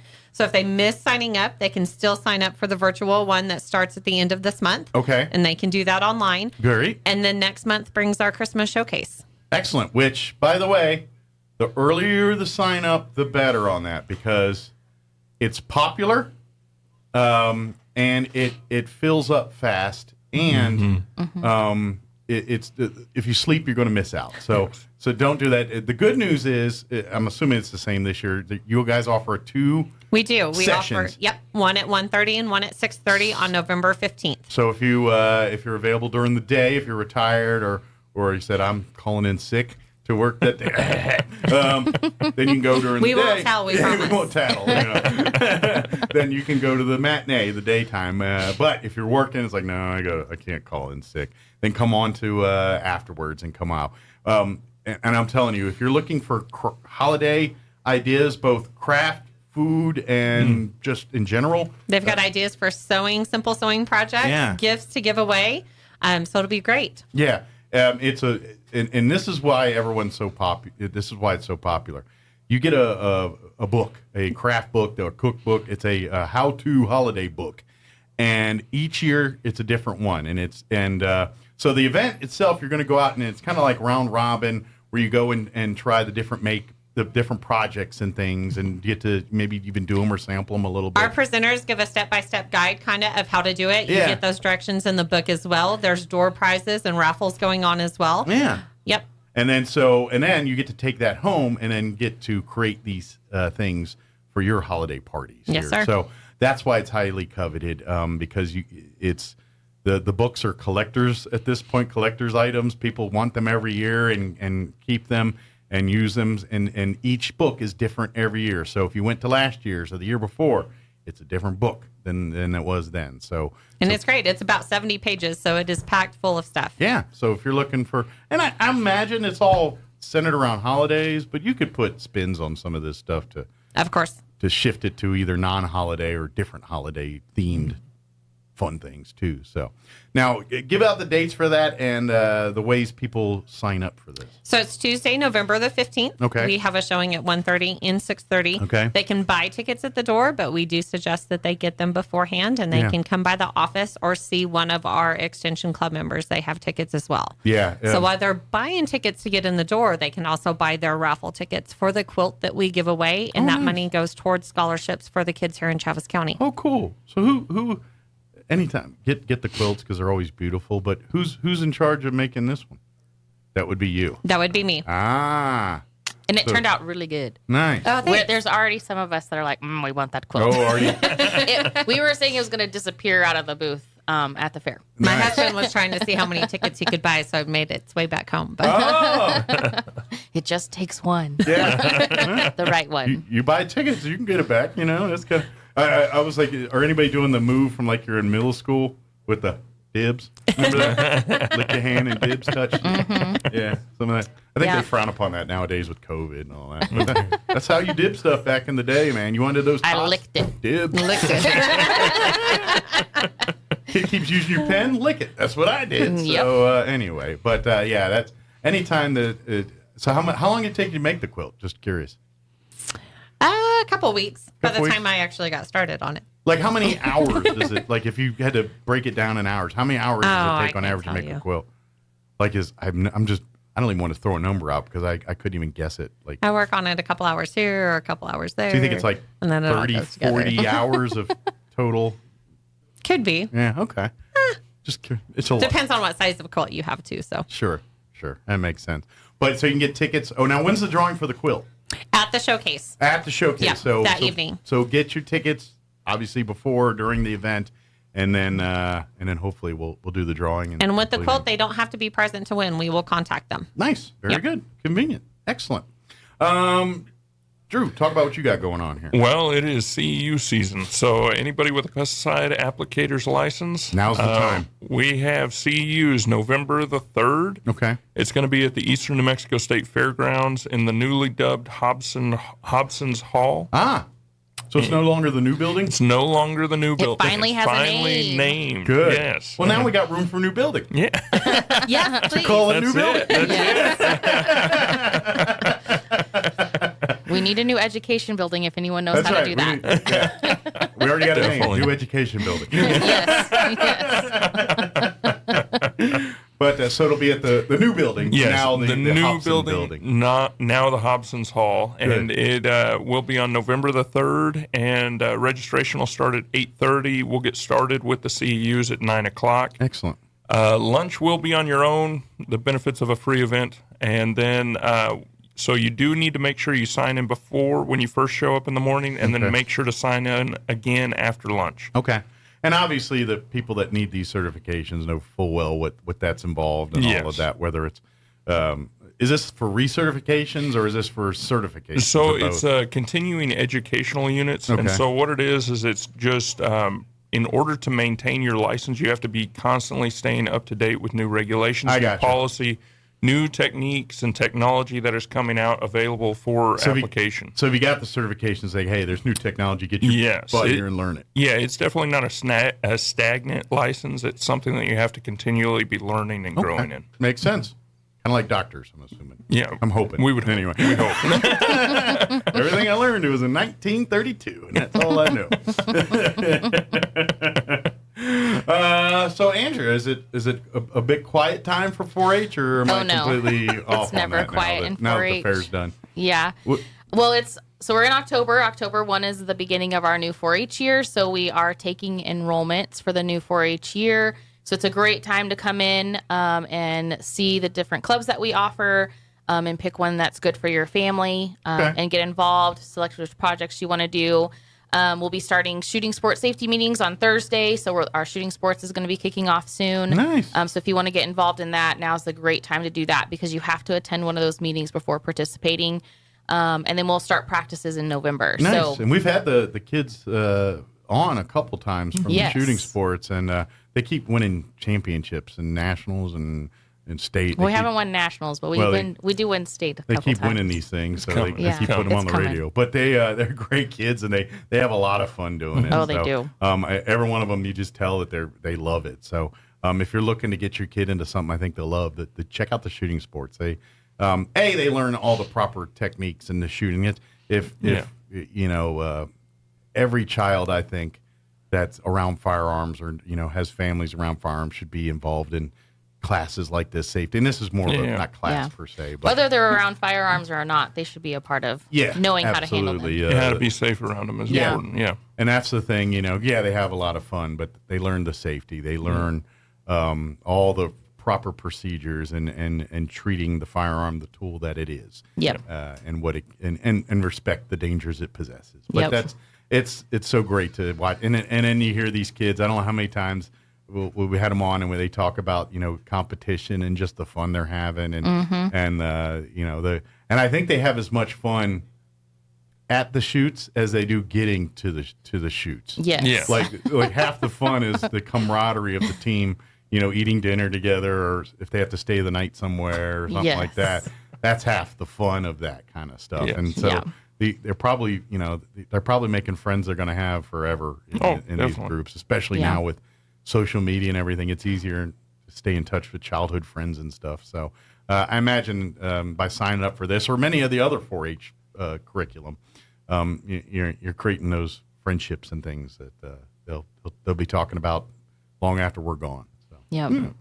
Good deal. So if they want to sign up and think, what's the best way to just kind of reach out to you and say, hey, I got a kid that wants to do some 4-H stuff? Yeah, or come by our office at 200 East Chisholm Street. We're there Monday through Friday, 8 to 5. They can pick up a welcome packet, some enrollment forms, if we have a current newsletter, and ask questions. I try not to overwhelm them. Just kind of give them the basic rundown of the 4-H program and then allow them to choose a club that they want to attend, and then they can go and meet the club leader and start that way. We got about 3 minutes before they kick me off the radio here, just to give folks an idea of some of the different clubs available. I mean, obviously shooting sports, but talk about some of the clubs that are available to kids in 4-H here in Chaffetz County. So we have 8 different clubs. We have one that meets in Hagerman, and it's typically the 4th Monday of the month. Okay. And they meet at 7 o'clock. There's one that meets at the Sierra Fire Station, Rustic Arrows.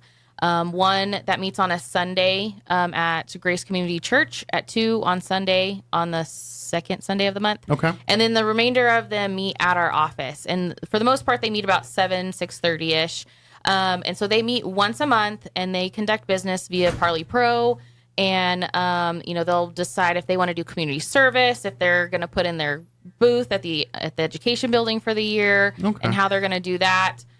They have recreation. A lot of times they'll have refreshments. So it's a time for them to and sometimes they'll work on a project too. So it's just an educational component. Plus they do some business and learn about parliamentary procedure as well. So they kind of, get the inklings of adult stuff. Yes. And then they build those relationships with like the club leader and other parents in the club and the different kids. Cause all of our clubs are community clubs. And so they don't have to be in a specific project to be in that club.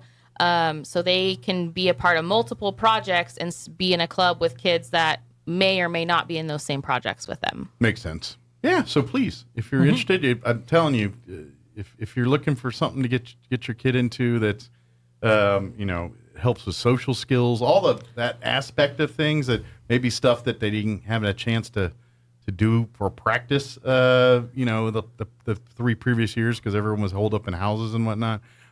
This will help with that development on some of that stuff. Yeah. And obviously, and it may, accidentally learn them a passion that they have the rest of their lives too, by the way. So. Yeah, and 4-H is more than just livestock. So we have everything from woodworking and welding, leather craft. Tamara does sewing and quilting and fiber craft projects with them. So there's over 200 projects in 4-H. So there really is something for everyone and everyone's interests. Tamara said the next 4-H sewing, they're going to make a quilt that they're going to raffle off. We've done that before. We have. But if they are interested, they can join Andrea and I for 4-H Day at the library tomorrow for origami. Oh, cool. What time are you all going to be out at the library? 3:00. 3 p.m. tomorrow at the Roswell Public Library. Come on out, do some origami, learn more about 4-H, have some fun. And if you always wondered how to do origami, because that's one of those things you wish you knew how. And then you start making the first fold, and you realize you can't even make that stupid paper football that you played with in class. And they want you to make a bird now, and you're like, dude, what up? So, yeah. Or that thing you make. Breaking news this hour from townhall.com. I'm Jared House. Airstrikes have cut power and lives to hundreds of thousands of Ukrainians. President Volodymyr Zelensky said nearly a third of Ukraine's power stations have been destroyed in the past week, about anything we talked about, massive give blackouts. The phone number to the office. GOP is suing Pennsylvania in a renewed effort to block some mail-in ballots. The state and national Republican parties want to count mail-in ballots, which lack the voters' handwritten data.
Society by give them a call at 575-622-8333. Again, that's 622-8333, or shoot Amy an email directly, historydirector@outlook.com. But again, come on out this Sunday, 2 to 3:30 p.m. at the Historical Society Archives facility there on Lee Street. I guarantee you're going to have a lot of fun, and it's pretty good stuff. Don't forget, also on the 29th, American Legion Post 61 has their big Halloween Carnival walkthrough event at First United Methodist Church on Saturday, October 29th from 1 to 5 p.m. They're just asking for donations, but if you don't have one, can't afford it, no problem. Come on through. Lots of candy, lots of fun. The last 2 years, they've been doing the drive-through, but with COVID in the rearview mirror, they want you to get out your car and walk through and check out all the cool stuff. But we'll talk more about it, but it's going to be a lot of fun. Mark the 29th between 1 and 5 on your calendars. On air and online, this is Roswell's home for talk radio, KEND Roswell.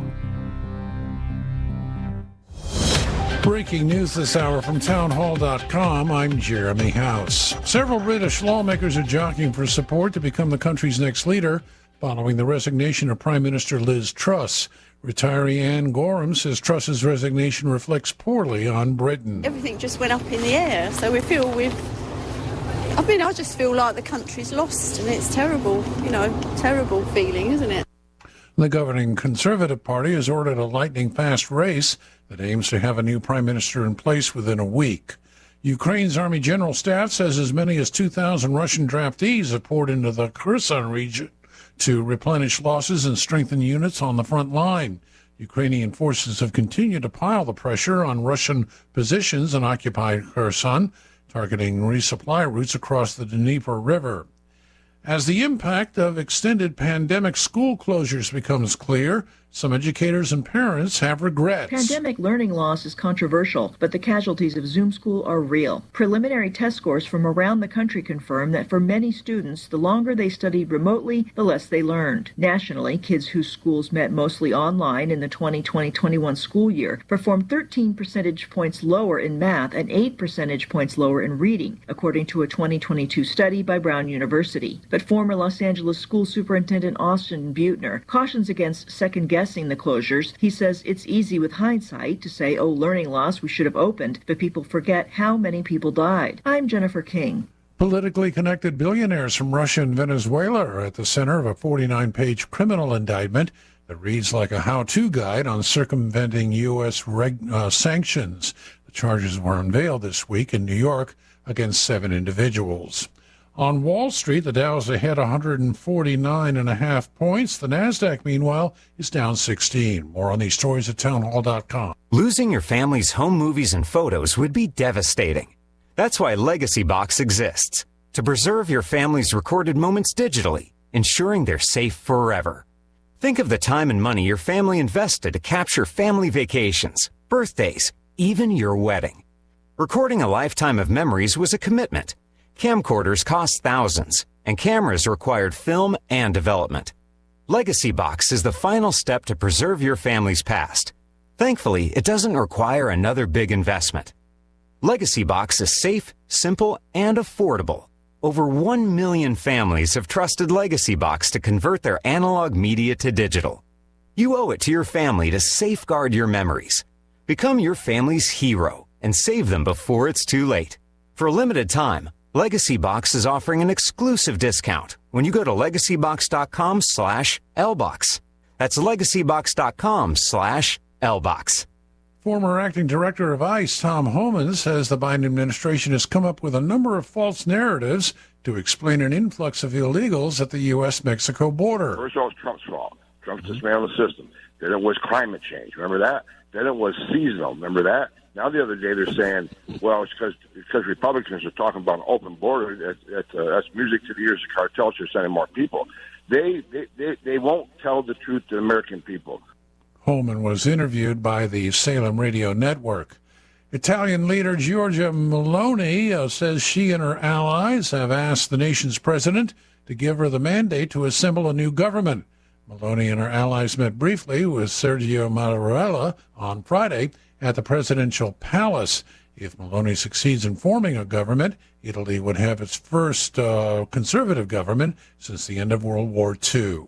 News and analysis at townhall.com. Israeli officials are coming under fire from Ukraine concerning its war with Russia. The latest from the Media Line's Felice Friedson. Ukrainian officials are outraged at Israel's refusal to provide it with weapons despite repeated pleas and cajoling by President Vladimir Zelensky himself. This despite an announcement by Israeli Defense Minister Benny Gantz of a humanitarian aid package for the besieged nation that includes a sophisticated smart missile defense system. Despite Israeli assurances that the system will save lives, as has been demonstrated in Israel, some Ukrainian leaders are quoted by media as dismissing Jerusalem's package as being too little, too late, but hoping some intense lobbying of Israel's prime minister will change the decision. Despite the disappointment over weapons, Kyiv has a long-standing request to Israel for the anti-missile system. I'm Felice Friedson, Town Hall News, Jerusalem. News and analysis at themedialine.org and townhall.com.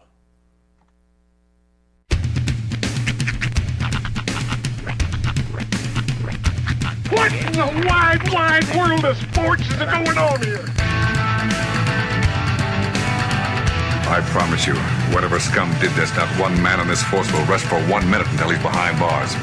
Now let's grab a bite to eat. Yeah, come on. I feel the hot wind on my shoulder and the touch of a world that is older. I hit the switch and check the number. I leave it on and then I slumber. I hear the rhythm ringing through it. Flamenco guitar and cumbia music. I hear the talking of the DJ. The travel listen, what does he say? I'm on a Mexican radio. I'm on a Mexican world radio. Broadcasting live from high atop the J.P. White Building in downtown Roswell, New Mexico. It's Mornings with Mike Winters on 106.5 Roswell's Talk FM. Is that what I sound like when I talk? Now, here's your host, Mike Winters. And good morning. It is 6 minutes after 9 o'clock. Welcome to hour number 3. Tracing Viernos Of Mornings with Mike Winters, right here on 106.5 Roswell Talk FM. Happy Friday. Happy Friday. We made it. McDonald's making our Friday even more awesome. Yep. It's all good. McDonald's doing it up. It's all good here. Have myself a sausage McBiscuit. Sausage. Getting fancy with it. From the makers of sausage comes sausage. I had some Canadian bacon. What's that cologne that Johnny Depp's always doing the ads for? Savage. Oh, yeah. Savage. Yeah, Savage. Savage. It's either Dior or one of those. Yeah. It's at Macy's, whatever it is, because it's always available at Macy's. But it's called Savage. Well, there's that one ad that he's been doing for years, where it's the same ad where he takes the car out to the desert. In the desert, yeah. And I don't know if there's another Johnny Depp sometimes he's shirtless, sometimes he's just in a shirt that's unbuttoned. Yeah. Yeah. Well, I think we saw, of course, Johnny got a little more shine over the summer with the trial and all that. That's what they should do, is they should show him walking into his beautiful villa, right? Yeah. With his buttoned down shirt opened up, revealing his beautiful chest, walks into his bedroom, gets down on his hands and knees and starts cleaning the spot where Amber Heard pooped. He's really cleaning it, and then Savage. Grumpy. Grumpy. By Dior. But I keep seeing pictures of him out in public, just on Twitter and what have you, and every one of them, I don't know if he still thinks he's Jack Sparrow, or he's not going full Jack Sparrow with the hat and everything, but still with the eyeliner and and clothing that is not of modern era. No, that's his whole thing. Is most of his stories start out with I was out with Corey Feldman. Yeah, it's like his whole life he's like Ricky Schroeder. We were jamming out and doing bass lines at the Kokore. It's like that. That's his whole thing. Is he just finds like obscure celebrities to kick it with.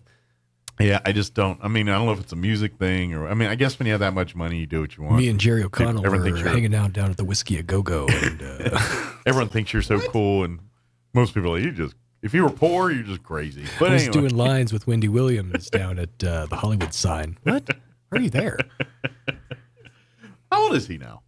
Johnny Depp? He's got to be in his 60s. I mean, right? I'm sure he's in his 60s. I don't have my phone on me. I can I'm check. guessing he's 60s. I would think he's, I don't know. probably. At some point, it's like you don't have to dress like you're in a 90s grunge band anymore. Well, he's still going out to the desert just trying to find the memories he left behind in Fear and Loathing. Yeah.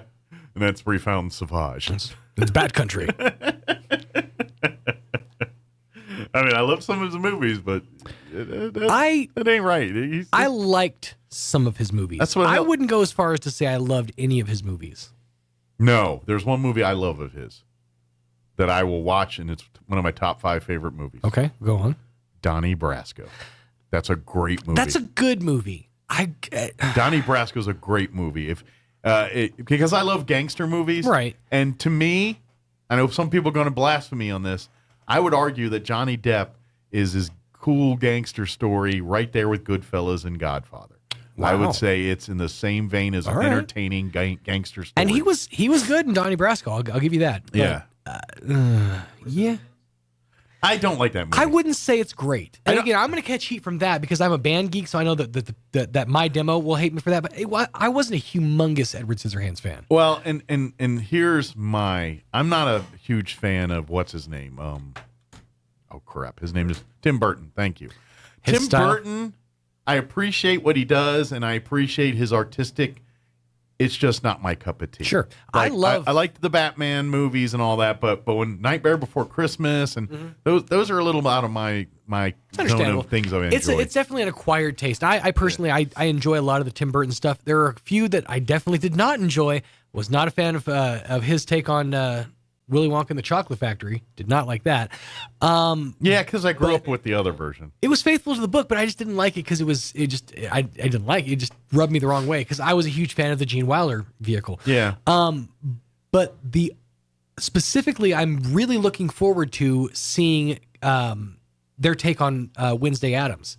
There's a series coming to Netflix. Yeah. Just called Wednesday. I'm really Has anybody excited watched the about Munsters movie on Netflix yet? I need to do that. It's Rob Zombie. I watched a review of it. Really?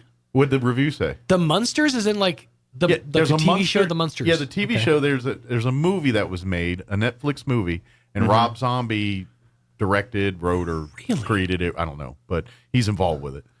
Apparently, it's pretty faithful. Oh, is it? To the Munsters TV show? Because I'm a fan of the Munsters. I would even argue Munsters over Addams Family. My opinion. It's actually more of an origin story. I'm a fan of them. I grew up watching the Munsters more than the Addams Family. See, that's where you and I got to differ because the Addams Family to me was a big deal because of the show, sure. Yeah. But specifically, when I was a kid, the movie franchise was coming out. Yeah, and it was. And it was a huge deal. When I just love Fred Gwynn as Herman Munster. And that character and Grandpa Al Lewis were two characters I just enjoyed.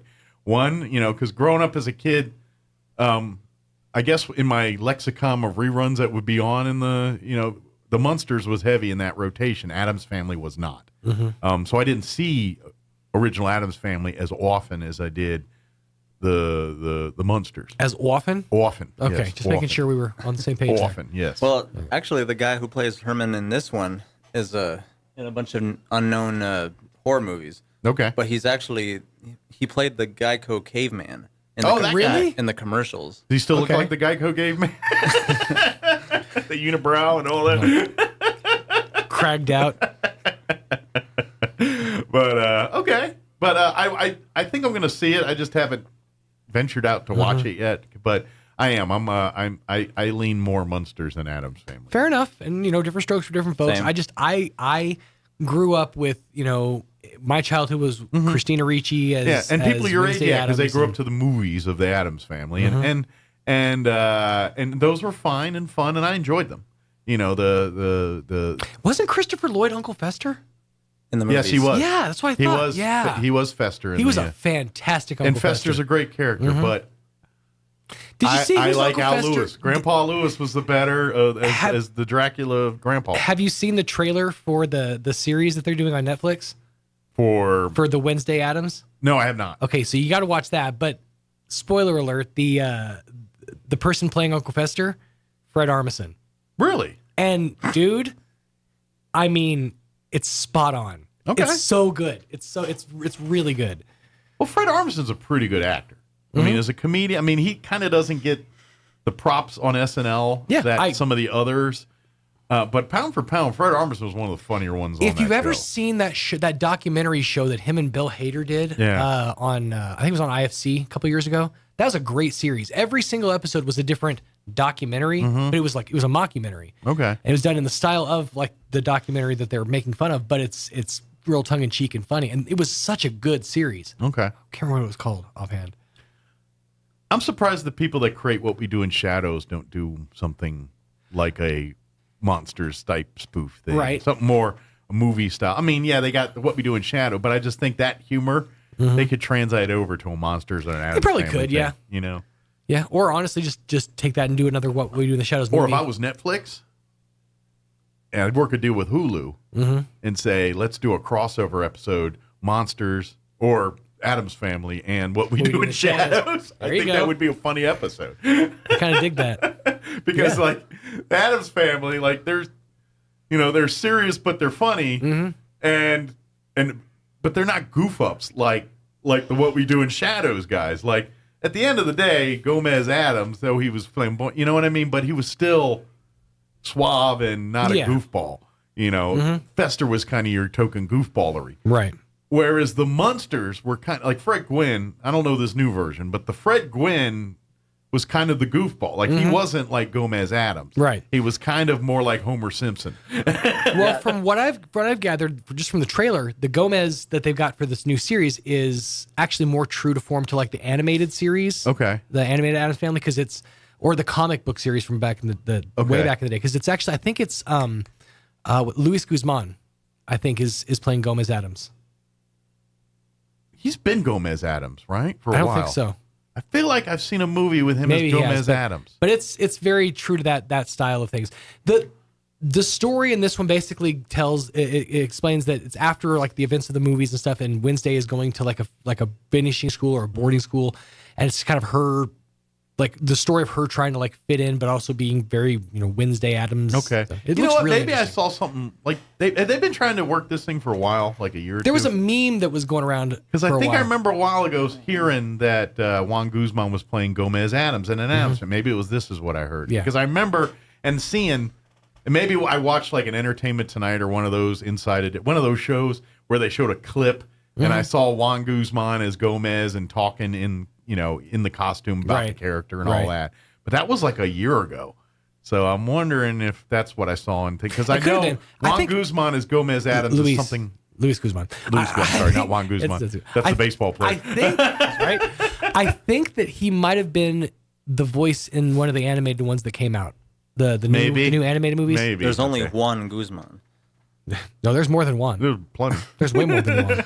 I went to the baseball guy. No, I'm team Louis Guzman. Yeah, I'm team Munsters, just because like I'm not really a horror movie fan, so it's like and they just depict a horror movie fan as like an American modern family. Even the Addams Family is not really horror movie. It's a comedy. It's it's not spooky, scary like say. No, Halloween. I never saw it. I always loved the back and forth between Pugsley and Wednesday, just kind of like how they would prank each other. I think the Addams Family was more sophisticated. Like the Munsters were kind of like almost more Bundy-like, jovial, jokey. Whereas they were basically telling a sitcom story, but with monsters as the characters. But the Addams Family's personality was more like a little bougie. I would say compared to the Munsters. If you're trying to compare, like contrast and compare, Munsters is more along the lines of like a Happy Days, whereas Addams Family is more along the lines of I just had it. Hang on, I just had it. Like a Gilligan's Island kind of thing, where it's like yeah, exactly. And I think we're saying the same thing, but it's almost like the point, like the Addams Family when they talk and stuff, they've got that air of like a little more sophisticated, like a little more like into the scary side, like they're playing that role a little better. Like we talk a little more like the creepy people talk, Whereas the Munsters could have been Leave It to Beaver. Right. Yeah. But they're wearing Frankenstein and Dracula costumes, and that's when Fred Grimm walks in, he could easily be the dad from any sitcom of that era. He just happens to be Frankenstein. He was kind of more of the jovial type, whereas Gomez was more of the playboy sophisticant that was kind of like, I drink my sherry in a sifter, kind of thing. He was always like, yeah, you're right, the suave kind of romantic, Where Fred Gwynn, Herman Munster, I was about to call him a Fred Munster. Where Fred Gwynn, the Herman Munster character, was that, that Homer Simpson, Al Bundy, the dad, Peter character. Griffin. I mean, he's that style of dad, the dad that is more jovial and lovable, but says and does dumb things sometimes. And then Grandpa Lewis just fed to that. The lovable oaf with a heart of gold. Yeah. There wasn't. Well, it's Al Lewis, not Grandpa. I think it's Grandpa Max. I think it's Grandpa Al Lewis. That's what he was known for. Al Lewis is his real name. Yeah, but he was known as Grandpa on the show. So when people referred to him before he passed away, I don't know if he had a name. I mean, it might have just been Grandpa. Well, like when he was, like for years before he died, he'd go and do appearances, and so he was just known as Grandpa Al Lewis. That was like his official. People knew him that way. He used to go on Stern all the time. Oh, really? And go on as Grandpa Al Lewis. So so in my head, that's how I always remember as Grandpa Al Lewis. Grandpa Al. Yeah. Nice. Yeah. I kind of want y'all's opinion on Ed Wood, the Tim Burton and Johnny Depp movie, because I like that movie. I've actually never seen that one. Oh, I've never seen all of it. I saw parts of it. I really recommend it. Well, and is that the one I'm going to think is great? Yes. And if I remember at the time that movie came out, I was walking the earth as an adult, or at least someone who knew what was going on in the world. And that movie got a lot of Oscar buzz and because it was kind of black and white artsy. And so that's why it got a lot of shine, because it was trying to make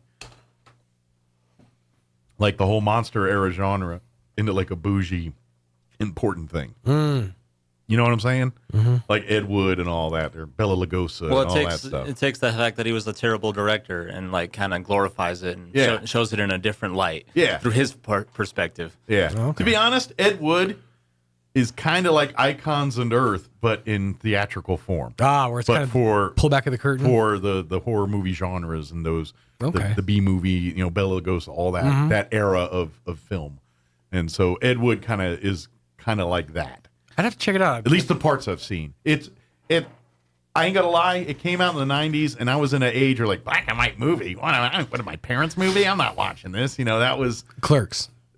Clerks was different. Yeah, I know, but I'm just saying. Ed Wood. But I agree with you 100% because Ed Wood was getting all Oscar buzz and getting like, oh, it's so great, it's amazing, it's the best movie of our time, and all that garbage they say when these come out.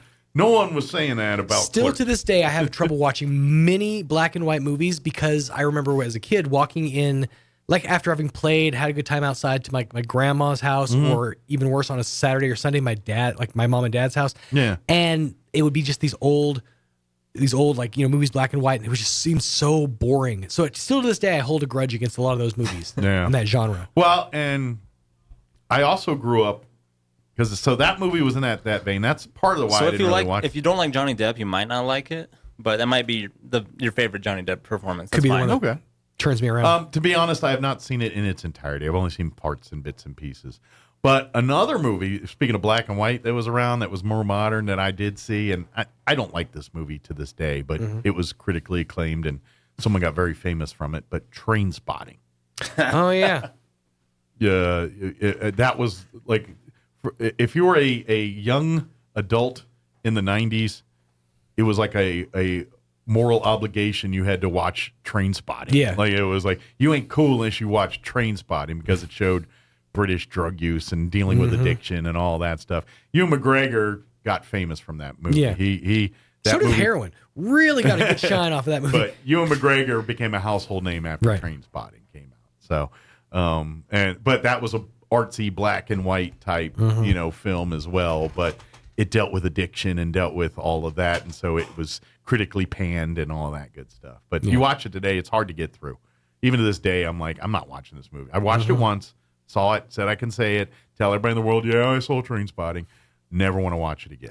I've seen large portions of it. Yeah. I've seen enough of it to know what it's about. I've never actually sat down and said, like, let's watch Train Spotting. But I've definitely seen enough of it to have seen it. It's a bunch of, what are they, Irish or British? I don't remember what they are. Kids that, or Scottish, I don't know. They're hooligans. Right. That you know, dealing with life and difficulty and, you know, 90s teenage angst. That's what it is, except dealing with addiction and drugs and, you know, all that mess. That's the whole movie. All that fun stuff. It's a watching a guy spiral down the path of drugs. But yeah, that was that only reason I mentioned that because of the black and white thing. That's what that was. There was a lot of movies during that era that were coming out that were kind of doing that Art Nouveau style. Yeah, when Train Spotting got popular, they started doing, and not even shooting it that way with the black and white. Is our guest here? No. But shooting, not just shooting that, but presenting stories like that. Like that movie spawned at least a couple of other teenage angsty type movies. Like there's one called Kids that came out around that time that I think that one got like an NC-17 rating because it was so. Oh, really? Yeah. It was pretty twisted. Some of the stuff going on that one. All I know about Train Spotting is that when Lou Reed died, I was listening to that song, The Perfect Day. Yeah. Everyone kept saying that was in that movie. Maybe. I don't know. I'm not a Lou Reed fan. I know a lot of people are, but because it's not my bag. Because I guess that song's about drugs. Probably. So everything Lou Reed does. Yeah. He had a style. He took a walk on the wild side and never came back. New Color Girls say. Our guests, we haven't seen them yet, so let me tell you. If they pop by here, we'll put them on. But tomorrow, Tobosa and Los Pasitos Early Intervention will be hosting their 4th annual Stepping Out for Children event. You talked to them on Monday, right? Mm-hmm. How long is that interview? Is it? It's not actually about 10 minutes. I wonder if I should just go ahead and play that. You should. If they don't, I'll give them. You know what? Showing on the fly. This is what happens when no guests come today. There you go. It happens. And all the information pretty much still applies. Yeah. Yeah, I'm just wondering if maybe rather than have me say it again, maybe we can play that for folks. But let me. Yeah, it was a real short, sweet nugget. Bring up that interview here. But the events tomorrow begins, I believe, 10 a.m. Yeah, 10 at the 10 to 2. Here 10 a.m. on the Travis County Courthouse lawn, and it's going to be all kinds of fun stuff. They're going to have games. They're going to have a sack race out there, carnival games and stuff for the kiddos. They're going to be doing a raffle with some awesome prizes, including gift cards. They're going to be giving out some really cool dinners and stuff. It's only $5 to get into the raffle. That's going to be happening later in the afternoon. The event itself, runs until 2 o'clock, and again, it's on the Travis County Courthouse lawn. It's going to be a great time for you and the kiddos. Come on out. It's absolutely free, except for the raffle. Bring some folding money for that, but come on out and join them. Yeah, definitely. So it should be a lot of fun here. Let me pause. It's starting to want to play it right out the gate. Autoplay. All right, so it's about a 12-minute interview. So let me do this. Let me do the weather, and then we'll take a break, and then we'll play that interview from Monday, unless they come in by then. But we'll do that. First, your weather. I'm meteorologist Steve Hamilton with your Pecos Valley weather. We may get some showers coming up by Sunday night and Monday, but our weekend looks good with high pressure parked over the area. Mid-80s and a little bit breezy today with a lot of sunshine. Down to 50 and clear for the overnight hours, and then we're looking at mid-80s, breezy and sunny on Saturday. Few clouds Saturday night, 80, breezy and sunny Sunday. That's your latest forecast. I'm meteorologist Steve Hamilton. Thank you, Steve. Currently 53 degrees here in Roswell. Humidity is at 72%. Winds currently out of the northeast at 3 miles per hour. Sunny today. Expect a high of 85. Winds will be out of the west, 5 to 15 miles per hour. Mostly clear tonight. Expect an overnight low of 53. West winds 5 to 10. Saturday, mostly sunny, high of 84. Southwest winds early. We'll get that out. 5 to 10, but picking up 15 to 20 for later in the afternoon. Saturday night, we're looking at mostly cloudy skies with an overnight low of 58 degrees. South winds 10 to 15 miles per hour. And then Sunday, the winds move in, and we're still in the 80s on Sunday, 82 and sunny. But the winds will be up out of the southwest, 10 to 20 early. Later in the day, picking up 20 to 30, gusting as high as 40 miles per hour. Sunday night, that wind is bringing in cooler temps and moisture. We do have a 30% chance of rain Sunday night, mostly cloudy, overnight low of 52. Monday, we're also looking at a 30% chance at afternoon showers, partly cloudy, high of only 68. That wind's bringing in those cooler temperatures. 30% chance of rain Monday night as well. That rain wraps up Monday night, and looks like we'll be back in the low 70s by Wednesday, Thursday of next week. All right, it is 29 minutes after 9. We're going to take that 4-minute break, and then we're going to play the interview we had on Monday. We had the folks from Los Pasitos join us talking about their Stepping Out event. Since they're not here now, we're going to play that for you here in just a few, so don't go away. You're listening to Mornings with Mike Winters. I'm Michelle Garcia Holmes, and I'm running for United States Congress. As a former policewoman, I put on my Kevlar vest, uniform, gun belt, grabbed my 12-gauge shotgun, jumped into my police car, and hit the city streets to keep you safe. I want to do the same for you in Washington. I'm asking for your vote on November 8th because our families deserve safe cities, a secure border, and lower gas prices. Donate today at GarciaHolmesForCongress.com. Paid for by Michelle Garcia Holmes for Congress. Prepare for the scare. The city of Roswell presents Night of the Living Zoo, October 28th and 29th at the Spring River Zoo, with spooktastic fun for the whole family, including carnival games, a bouncing castle, carousel, and of course, trick-or-treating with lots of candy. Wear your Halloween costumes and prepare for the affair of the spooky season. Admission is only $5. Kids 3 and under are free. Get tickets and more info at roswell-connect.com. Night of the Living Zoo, October 28th and 29th at the Spring River Zoo in Roswell. See you there.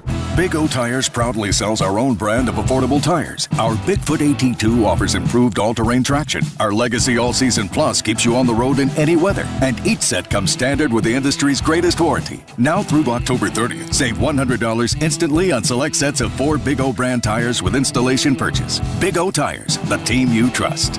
Installation charges extra. Required on all 4 tires. Not valid with other offers. Eligibility may vary. Disposal fees extra and shop fees extra where permitted. See store for details. This is John. Hey, my name is John Jackson. He's not some actor. He's a steward of the land with a John Deere 3 Series tractor. John runs with us. Nothing runs like a deer. Get a 3 Series tractor with 0% APR for 72 months at your John Deere dealer today. For additional cost information, please call toll-free 855-633-2316. Stop by Pecos Valley Equipment in Artesia or Roswell, or visit us online at pecosvalleyequipment.com.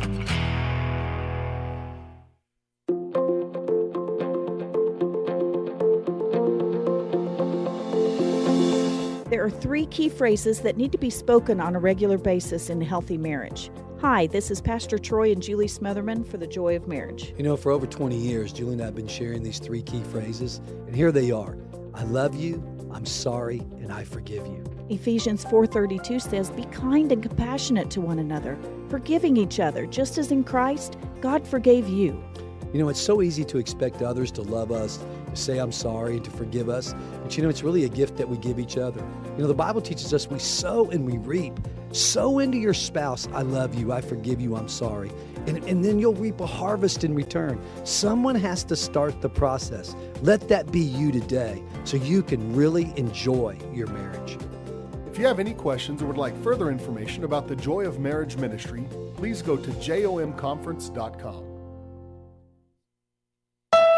It's October, and that means it's time to paint Roswell Honda pink. We partnered up with the Chaves County Cancer Fund to help raise much-needed money, and we are gearing up for another amazing year. Roswell Honda is giving away some great prizes, including 3 Michael Kors designer purses, pretty in pink, of course. Stop by for a free entry or 3 entries with a qualified test drive. And that's not all. With new inventory arriving daily and over 100 quality pre-owned vehicles on the lot, there's never been a better time to get behind the wheel. Here's Joe Salzar to tell you all about it. Don't let vehicle pricing rumors fool you. With Roswell Honda's market-based program tool, we are making it easier than ever to get the best deal in southeastern New Mexico. And with every vehicle sold in the month of October, we will donate $50 to the Chaves County Cancer Fund. Join us Saturday, October 29th from 10 to 1 p.m. We will have a special performance by the Charlie's Angels. Bring cash to support the cause and purchase goods from our many vendors. Help us make it happen for the Chaves County Cancer Fund, and let's paint Roswell Honda pink. You can't hunt camels in Arizona, but you can buy them. They go for about $10 a pack. Here's Mike Winters. 18 minutes after 8 o'clock, and joining us in studio this morning, Miss Nicole Dean and Miss Ana Castillo from Los Positos and Tobosa Developmental Services. How are y'all doing this morning? Doing great. Perfect. Thank Good you. to hear it. Good to hear it. So, obviously, Tobosa, you guys, I mean, all of the member agencies of Tobosa, there's Los Positos, there's the Little Steps organization. They're out there with one mission in mind, and that's to help families, to help kids, and really just to help kids get a step up, in the right direction. That's really what it's all about. And Los Positos, they do phenomenal work. I've talked endlessly about Los Positos and what a difference it made in my daughter's life and with home visits.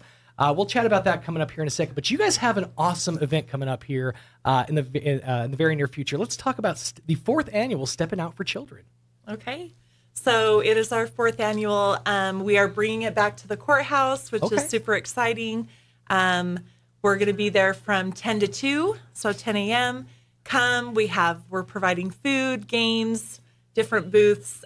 We will be having a raffle. Okay. And we will also be having some entertainment come out. The sheriff's coming out. It'll be great. Awesome. And it's really cool to see it return to the Chaves County Courthouse lawn, because I know in years past there's kind of been some issues with having it on the campus. Not sure where we're going to have it, and so now that it's coming back to the courthouse lawn, that central location, that's awesome. So it's this Saturday. It starts at 10 a.m. And again, it's open to the public. Families are invited, and it's really just a chance to kind of come together as a community and have a good time and kind of forget about the problems of the world for a minute, but also to learn more about Los Positos and about what it is that you guys do. Exactly. And what it is that you guys do is make miracles happen. I mean, let's be honest. You guys. For those who don't know, Los Positos is an organization that works with families who have kids who are on the spectrum, who have developmental delays, and they provide home visits once a week, and in some cases twice a week. They come out to your home and really work one-on-one with your child, and it comes off as playing some games, learning some rote counting, doing fun activities. But in those activities, you see a different side of your child come out. I'm not trying to blab on. I know this is you guys' time, but when my daughter went through her home visits, I made it a point to be there every single session because I wanted to learn just like she was. I was new to all this. I was a brand new parent, and to have a kid on the spectrum, I didn't know how to handle it, and to watch how they interacted with her, how they. How she warmed up to them and responded to a certain way that they would talk to her. It was just as much of an education for me as it was for her. And it really made just a massive, massive difference. I to this day believe that my daughter is where she is and is past where she would be because of Los Positos. I mean, it's absolutely amazing, the work that you guys do. I can't say enough. So. Thank you. So I encourage folks to come out and learn a little more about the organization. But let's chat with Miss Ana for just a second, because you're relatively new to the organization, correct? Yes. How long have you been with Los Positos? Well, I was there for about a year in 2017, but I'm back now. I think it's been about maybe a few months now. Yeah. Okay. But nothing new, same old good stuff. So talk about the process. How does the process start with getting involved with Los Positos? So within our services, so I am the home visiting department. Mm-hmm. So what it is, it's awfully, I know they said that it's pretty new as well. But me, myself, I'm receiving the services. But so it's perfect example, like you just said, you as being first time parent and having to take in everything, we support that end. So it's home visiting, we support from prenatal, and we follow the babies up until they're 5 years old. Mm-hmm. So it's really, because I know EI is more for the kids and, their screenings, their therapy. We work more hands-on with parents and kind of just helping build that parent-child bond, that relationship. There's moms that, are doing it alone. So we kind of go in, make sure they're okay, getting them connected to resources that they need. Mm-hmm. And as well, like you said, perfect example, you're wanting to learn a little bit more, and then how you're taking it on as parent. And so some of the services too we offer, we get connected with other resources that they're going to need. But we also go out to, like right now I'm servicing a mom in Lovington. Okay. Some of the girls are servicing Artesia and Carlsbad and Hobbs area. So we do go out there. I know we're trying to get connected with Roosevelt County as well. Okay. So just helping them build a child-parent relationship, just getting them a better, how can we better you, help you understand your child, things like that. We do curriculums as well, nurturing parenting kind of stuff. Gotcha. And it really starts with a discussion with your child's pediatrician, essentially. If you see something is maybe not right, if maybe you've witnessed your child not hitting certain milestones, these are things that would raise questions, and you should talk to your pediatrician at that point. And they're the ones who can get in contact with Tobosa and then get in contact with Los Pasitos. With us, yes. With as far as with home visiting services, a referral can come from anywhere. Okay. Anyone can make a referral. It doesn't need a specific diagnosis or anything, so anyone can reach out to us. Gotcha. Okay, that's awesome. Now, it's different being back to this side of things. I mean, because we just went through. I've used the term BC before Corona, and now we're AP after pandemic. So we're sort of kind of back into this new normal. And I know for a while home visits weren't a thing at all. I mean, what an adjustment to have to teach kids how to stack and do rote counting through Zoom. I mean, granted, they're learning technology in the process, but it's such a different thing. So talk for a second about how the difference between like the Zoom call or the impersonal Zoom experience versus actually being there in the home. Definitely. I know I'm grateful that we do have that opportunity as well, but sometimes we just don't get that connection. There's not that hands-on. I'm a hands-on learning type of person. So to be able to be there with the families and do hands-on activities, let's do some sensory bins. Let's do with this, let's do some screenings. Let's do, I feel like it's just not the same. You don't connect the same way that you would in person. So definitely we get more interaction. And what's great is for those who haven't experienced it, at least when I experienced it, is you guys bring the team and you guys bring the tools. I mean, there was like bins that they would bring in the house with just all these like different toys, different balls, wood blocks to stack, different colors to match together and stuff. And all of these things, had a purpose. They were for something. They were to teach a certain, what looked like a skill, but also to teach a certain concept that was able to make a connection in the brain that this leads to this, and that was really something. So I mean, it's not like you're asking parents to like jump in with both feet. You guys bring as much of the comforts as you. After I kind of learned a little something, I sort of built these. I'm a full-grown man, but I still have to fight the urge when I'm walking through the grocery store to put both my hands in the bin of gift cards. Awesome. So lots all and kinds of of things. Yeah, Cool. lots of stuff. Very cool. And it's $5 to get in that raffle, and every single cent that's raised for this benefits Tobosa, benefits Los Pasitos, and all the work that they do. And folks, I want to encourage you to come out. It's other than the raffle, it's absolutely free. Yep. It's open to the public. It's bring your family, have a good time. Just put the world on hold for a quick second. That's really what it's all about. You're gonna have entertainment out there. Yeah. So who's gonna be out? We're going to have we had it on our children's campus, which was much more intimate. Yeah. But it wasn't the full exposure. See, I was part of the planning committee.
at nearly 75% of Twitter's employee base of 7,500 workers. A new poll shows voters are still concerned about high gas prices. With the midterm elections less than 3 weeks away, most voters are still worried about high gasoline prices and give President Biden low marks for his energy policy. The latest Rasmussen Reports online and telephone survey finds that 38% of likely U.S. voters rate Mr. Biden good or excellent for the way he is handling energy policy. 46% rate Mr. Biden poor on the issue. That's correspondent Bernie Bennett reporting. British government debt rose to the highest level in almost 60 years last month, while retail sales slumped. The Office of National Statistics says public borrowing rose to 98% of economic output. For the Wall Street Business Report, I'm Jeremy House. When you choose your doctor, do you make that decision based on political affiliation?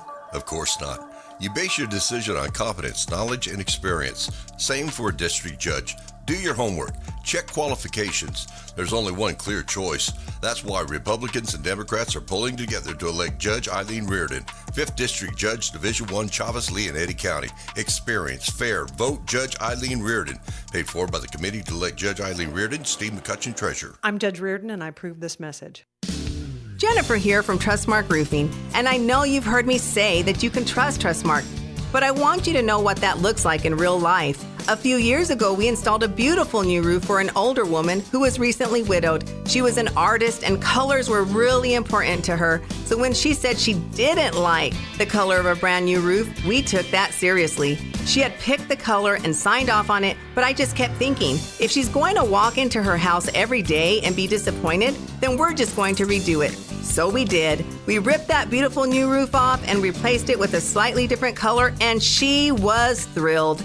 Yes, it cost us quite a bit of money to make her happy, but I want you to know you can trust Trustmark to make it exactly right every time. If you have any roofing needs, call us at 575-755-ROOF or find us online at trustmarkroofpros.com. Trustmark Roofing, we put people first. How often do you think your way is the best way? Every time, right? How often do you find out that your way isn't the best way, but you keep trying to make it right even when you know it isn't? More than we would like to admit, don't you agree? In Proverbs 3, Solomon says, "Trust in the Lord with all your heart and lean not on your own understanding. In all your ways submit to him, and he will make your paths straight." Have you been relying on your own wisdom to live your life, but things just don't seem to be going very well? Are you lacking peace and contentment in your life? Maybe it's time to look to the Lord's wisdom to guide your life instead of your own. I'm not saying your life will be perfect when you follow Jesus, but you can find peace and contentment no matter what the circumstance. He leads you in the right way when you follow him every time. And even when life is hard, he will give you the strength and love to make it through. Join us at the Country Club Road Church of Christ for worship at 10 a.m. on Sunday, located on the corner of Country Club and Washington in Roswell. Here in Roswell, we work hard for our money. That's why it's important to spend our money wisely. Hi, this is Melanie from Glenn's Furniture. When I walk through our store, I'm really impressed with the furniture we sell. It's so beautiful and so comfortable you could just feel the quality. This is furniture you'll be proud of for years to come. Furniture that your family will enjoy every day. Furniture that will last and last. Get the most from your hard-earned money. Come see us at Glenn's Furniture, where delivery is free since 1953. I'm here with Freddie Sosa, sales manager at Richland Motors. I heard that supply numbers are changing. What do you think, Freddie? Well, Mike, I could talk about the 70 used cars and the 30 new cars that we have on our lot. But the number I can't get out of my head is 756. That's how many vehicles we have sold so far in 2022. Thank you to Roswell and our surrounding communities in what was supposed to be a pandemic. So on behalf of myself, Travis Hicks, and the rest of the Richland Motors staff, thank you for choosing to ride for our brand, Richland Motors. See the folks at Richland today, 2601 West 2nd, Roswell. The inventor of Pringles is buried in a Pringles can. I wonder if they got their hands stuck putting him in there. Here's Mike Winters. The answer is yes on that. Good morning. It is 8:54, but I ain't going to lie. If I'm going to go, Pringles can and a giant, that's not a bad way to make a statement. I was watching a thing. It was about death row inmates' last meals, and one of the most famous ones is this guy requested. All he requested was a single olive with pit. Really, a pitted olive, olive with pit, because he wanted to eat it, and in hopes that an olive tree would grow from him being buried. Oh. Yeah. I wonder how that worked Once out. he decomposed, I don't know. I never followed See, there's through. other variables that pit needs, like oxygen. Well, yeah, but you got to imagine if he's being buried, he's going to decompose. I'm imagining they probably Yeah, but he's buried gonna him be in a sealed sack. casket. They probably buried him in like a sack for. No. There's I don't know. standards. I think they have to put him in some kind of Okay, a sealed pine deal. box. Yeah. So the pine decomposes. So does Yeah. he. The pit stays.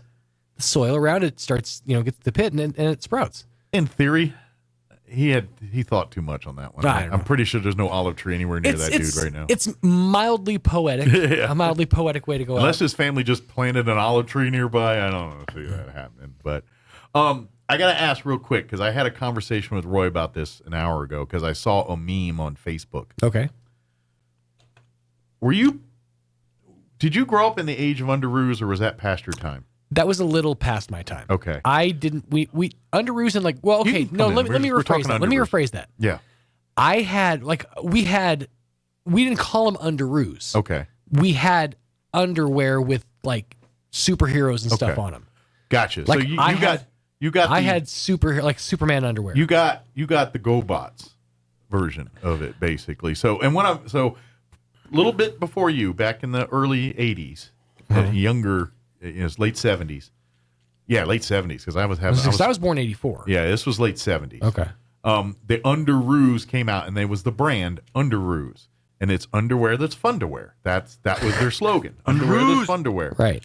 And they had for girls Wonder Woman, which was basically a t-shirt, tank top, and the underpants. Yeah. To look like a Wonder Woman suit. Right. And then for the fellas, we had a choice of Spider-Man, Okay.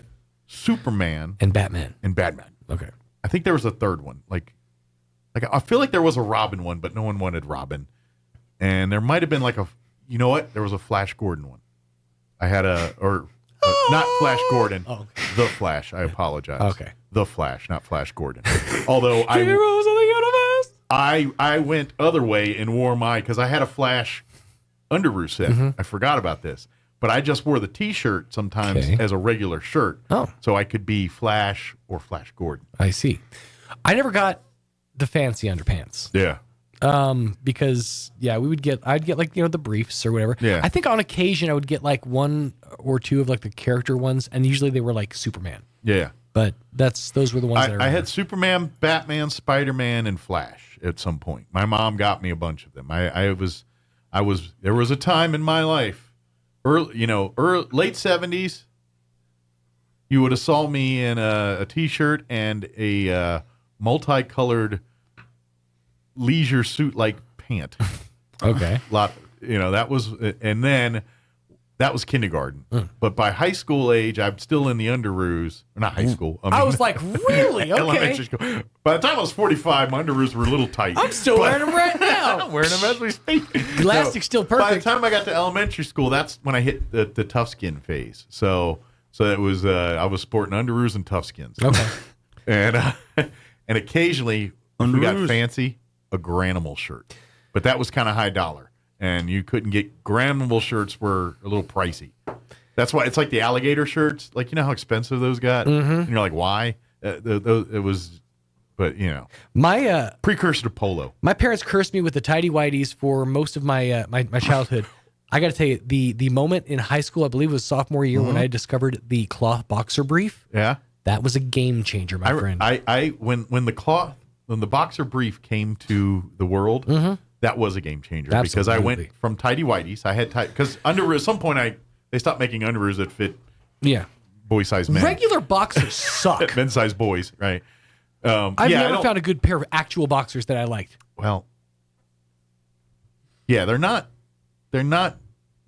built to be properly for the male anatomy. To be daily underwear, exactly. They're not built properly. They're built for standing, not for sitting. Yes, there you go. They increase your sperm count, though. Fair enough. Allegedly.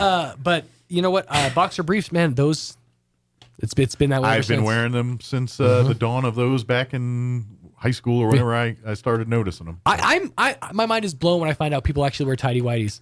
The last time I wore tidy whities, we got to go. I know. Basic training. That was because I had no choice, and they were destroyed Enjoy that by the visual. end of that. All right, we got to go. You're listening to 106.5 Roswell's Talk FM, KEND, or Roswell, New Mexico. Have a great weekend. News this hour from townhall.com. I'm Jason Walker.